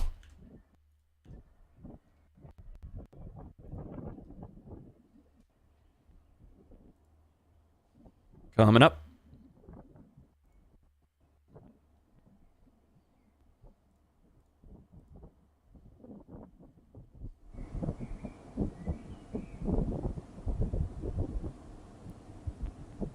Now, we do have a time down in the bottom right of 0420.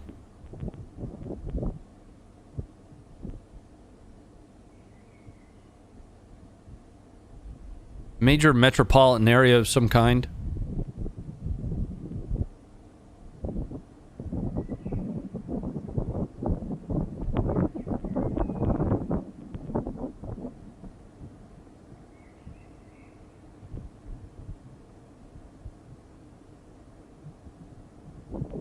Don't have really many more details other than what you're seeing here.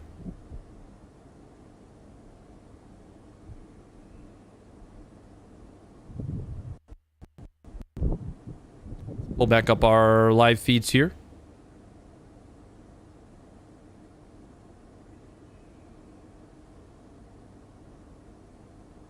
Check live view map. We've been bringing that up pretty regularly.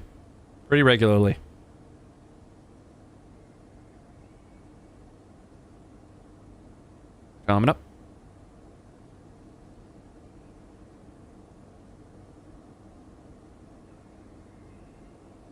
Could that be the explosion we heard on the live cams? Potentially, if it was close enough.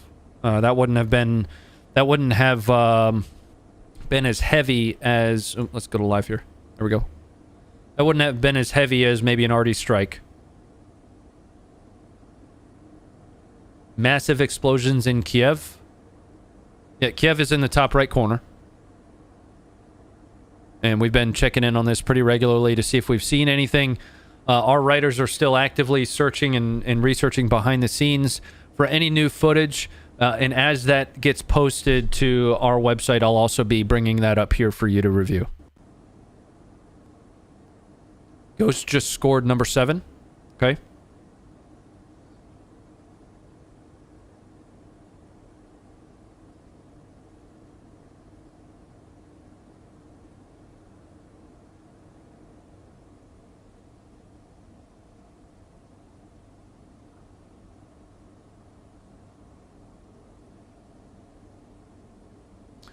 There are videos on the live view map about the Kiev bombings. We can take a look at it and see if it's been updated.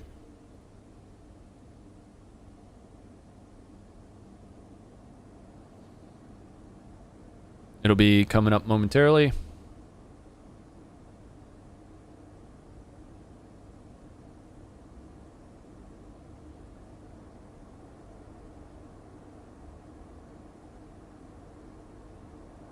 Let's go to the source for that.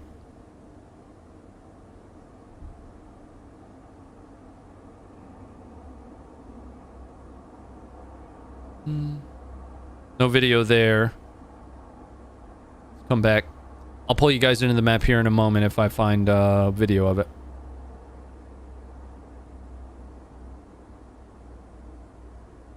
Bright flashes in the sky somewhere close to Kiev. Okay, I have an image of it. I'll pull that up, coming up now. Let's go full screen. Out here to the left. Now, what I think we're seeing here to the left is the footage that we just watched here to the right. Is that aircraft going down. Right? If you look at the signature here.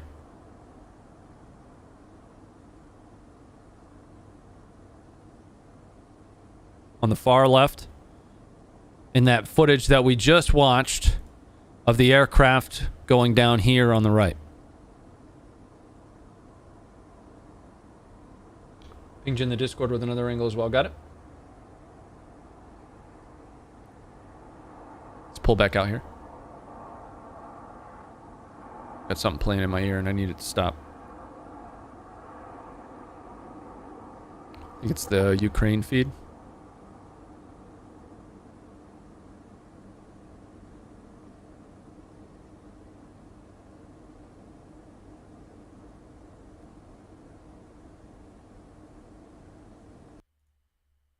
To the map here. Here we go. Coming up. So this is in Kiev. Fighter jets audible over Kiev just now. Can't say who they belong to.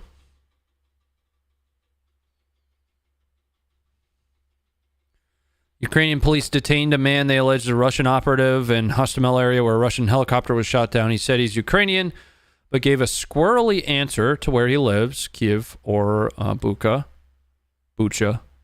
Not really sure how to pronounce that. They found target collection data on him. So something about this airport, Hostomel, is its proximity to Kiev. We're looking at the capital city of Ukraine for those that don't know. But early on in the invasion, there were reports that the Hostomel airfield had fallen to Russians. There were... Are we still online here? Got it. Stand by.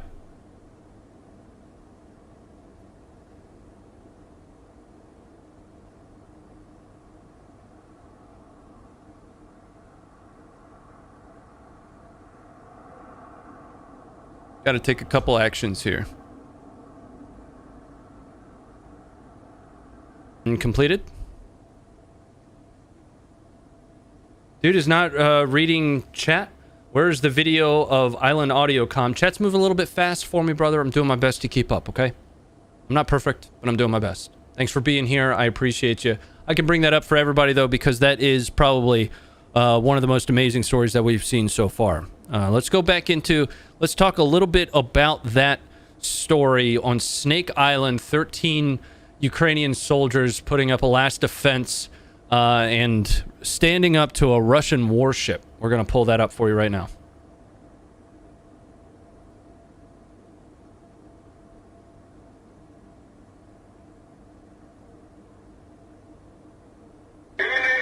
Coming up.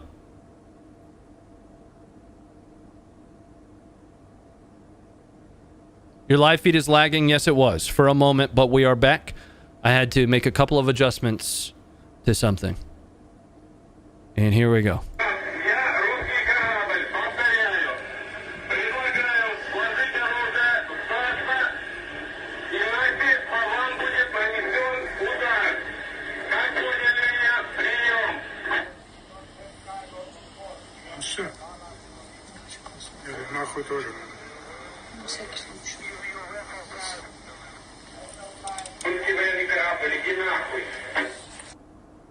So, what you just saw was one of reportedly 13 Ukrainian soldiers on Snake Island telling a Russian warship that had just told them to surrender to go f itself.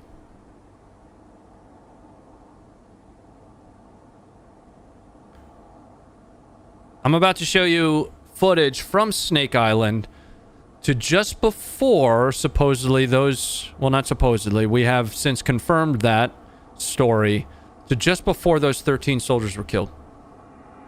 Coming up.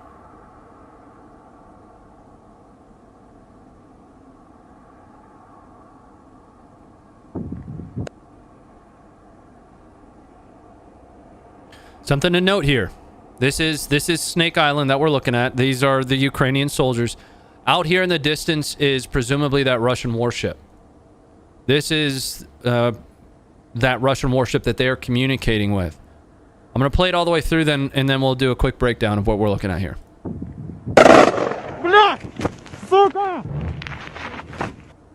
Okay. Let's listen that through again. So, what we hear first is the warship firing. Right, so that is the warship likely firing some form of ammunition, and then we see the Ukrainian soldier attempt to take cover, and the video cuts off immediately.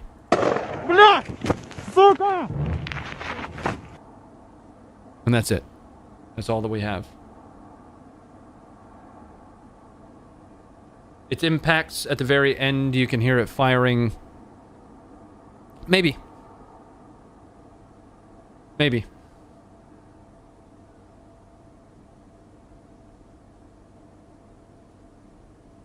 So that is the story of the 13 soldiers, Ukrainian soldiers on Snake Island that stood their ground.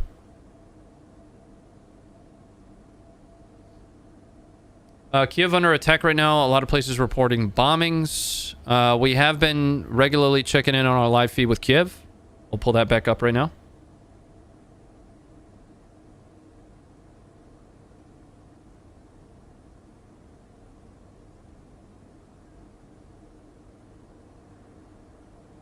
Let me check back in while we are hanging out here with some of the support that you guys have been sending over. Thank you so much for it.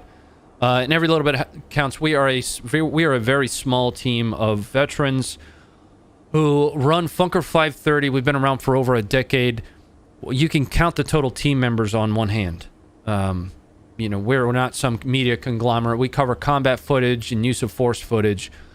To help people understand what conflict and what war really looks like. It's overly romanticized in the media and in Hollywood, and it's pertinent for us to cut through the noise and the chaff from mainstream media, right?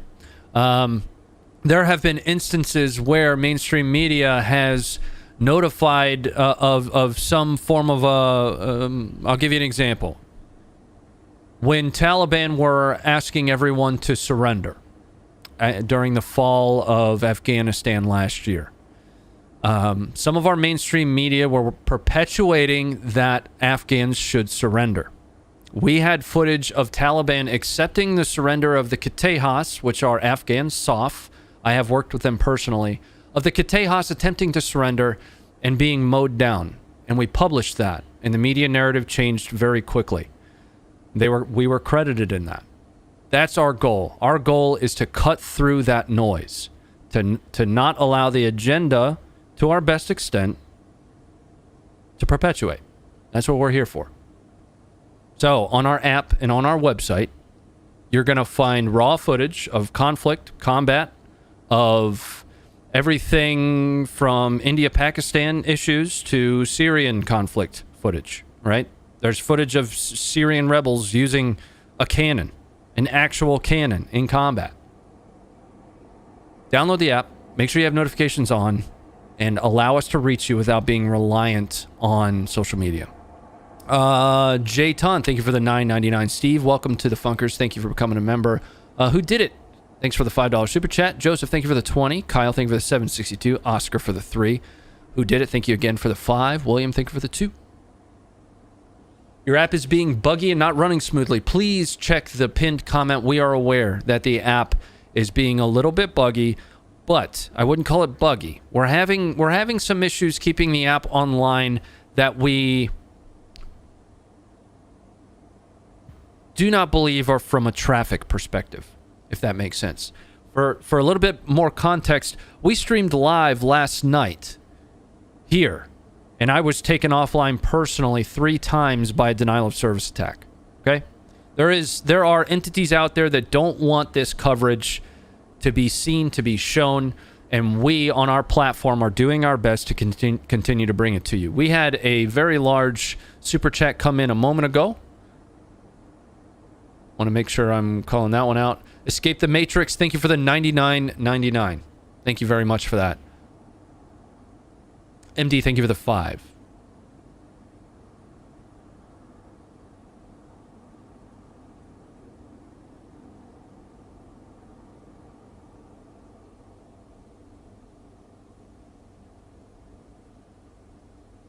What's the location of that funker?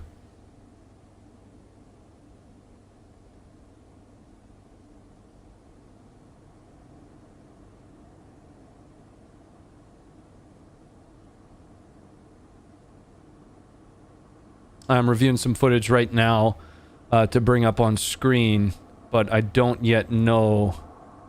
So that's Kiev. So we do have another angle of the what appears to be anti-air. I'm gonna pull that up for you here in a moment.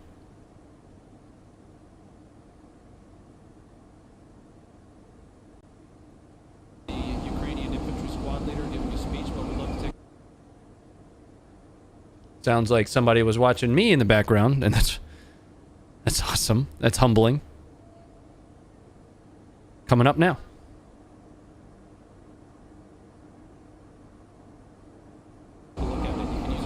Up here. No, it's not. It hasn't hit the ground. It's in the air. So this is in Kiev, and this appears to be potentially the explosion that everybody heard. That folks were saying Kiev is being bombed. This is anti-air impacting an aircraft of some kind. Up here in the corner, we watched a different angle of this earlier. It hasn't hit the ground. It's in the air. All you gotta do is just upload it to YouTube.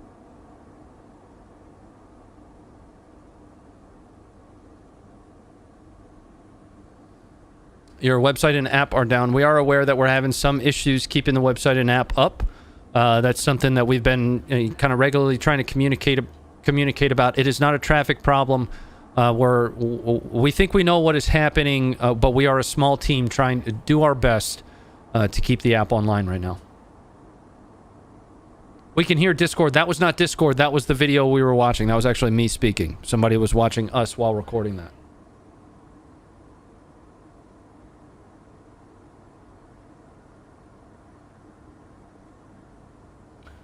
Not sure if you've answered, but how likely do you think it is to become nuclear? That would be tough for me to answer. I think the way that things have gone, you know, we saw the British Ministry of Defense come out with their analysis, just a couple bullet items. And one of the items that was in that was, it is unlikely that Putin and the Russians have achieved those day one objectives based on the amount of resistance that they got from Ukraine. On the app and on the website, recognizing that we're having some issues keeping that up. Listen, something like 1 in 4 men have performance problems, so I don't want you to blame that on me. Okay, it's normal. So the Ministry of Defense stated very specifically, it's unlikely that Russia has achieved those day one objectives because of the resistance from Ukraine. Now, the footage that we have on the website, we have a lot of footage of, you know, Russian armored columns that are on fire, of Russian logistics convoys that are on fire. A lot of those have dead people in them, and I can't pull them up here. I just can't show them to you. But that's why we have our own app. Have you heard how Willie is doing? Yes, he was actually live on on Fox News earlier. He was live on Fox News earlier. If you guys aren't following Willie.beatingcancer, Willie Beating Cancer on YouTube, you absolutely should. He is in Ukraine right now. We had a chance to talk with him for a little bit yesterday, and I'm hoping that he is continuously moving and staying safe. So to circle back, I think at this point, and we've also seen Putin come out and essentially offer or open the door to negotiation terms. Originally, Putin said that he wasn't going to be opening any negotiative door, right? So escalation beyond what is current is either going to be out of frustration from Putin's perspective or because of additional external influence outside of Ukraine from NATO.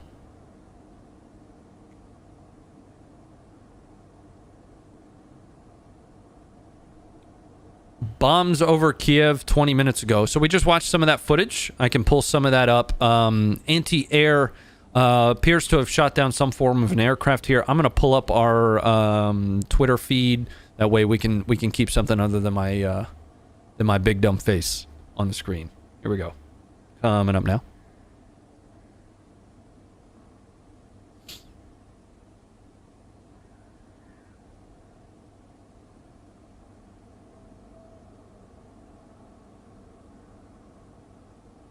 I'm going to pull that feed back up. There you go. Show his video of the missile. I actually don't have that video. I'm sure we can probably find it though. It was a terrifying video. And is probably on his Twitter and Instagram. You mean that big beautiful face, you know just how to treat a lady.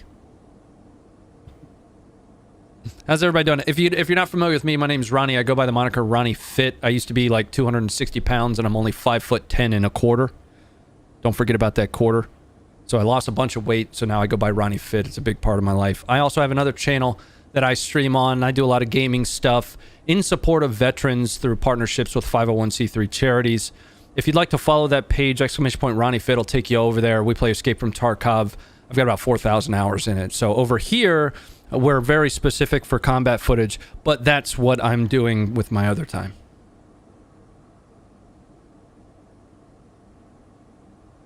Fire in Kiev 15 minutes ago after the explosion.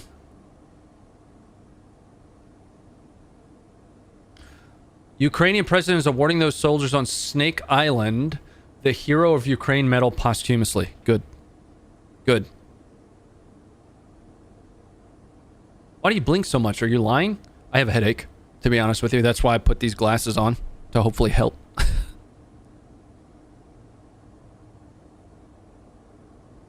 I got the app, but it says no internet. Yep, check the pinned comment, folks. We know that we're having some issues with the app and the website.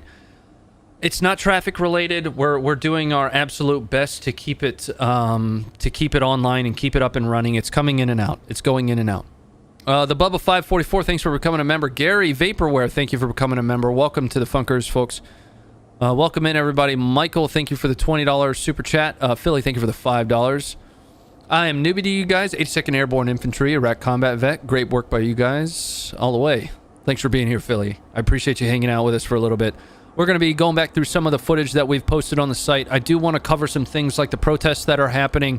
I want to cover some things, specific to Ukrainian defense. Ukraine is not rolling over here, guys. They are not rolling over at all. Hi, Ronnie. I love the work you guys do and the site background information that comes along with it. Keep it up, mate. Grisa, thank you for the 7167 super chat. Thank you for that. Thank you. Okay, holy shit. Third comment, no response. Thanks. Sorry about that, Dakota. I wish I could keep up a little bit better with chat. It's just moving so fast, but I do appreciate you being here, and thank you for the $5. That's very helpful. We're a small team.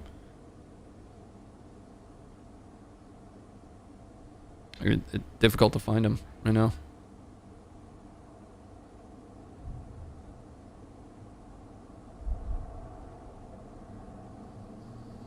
Not letting me super chat. I'm gonna keep trying. An American, thanks for just being here. Let's go through some of this footage that we put up. See if we can't do some stuff from here. Let's. I want to take you guys to St. Petersburg.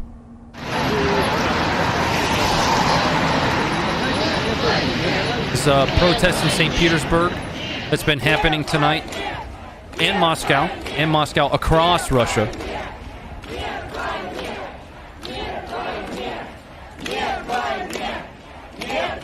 As of 6 p.m. Eastern, there were about 1,400 arrests.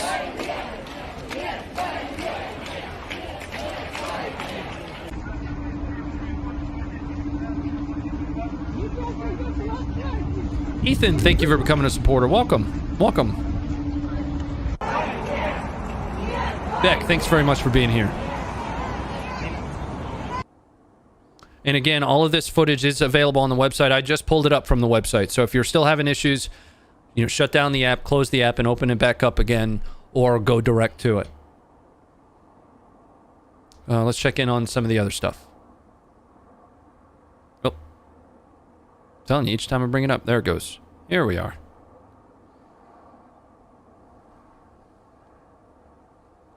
The Hero of Ukraine medal. I want to say it was. All right, so we've got a video here of captured Russian soldiers from the 11th Guards Air Assault Brigade. We do have a translation of it, so I'm going to bring it up. I'm going to lower the volume of him speaking a little bit, and I'm going to tell you what they're saying, okay? I will. And this was translated for us by Mark Hax, Markhaxx, one of our Discord members. Be jumping into the Discord. Make sure you're jumping into the Discord. Coming up now. Let me get my translation over here.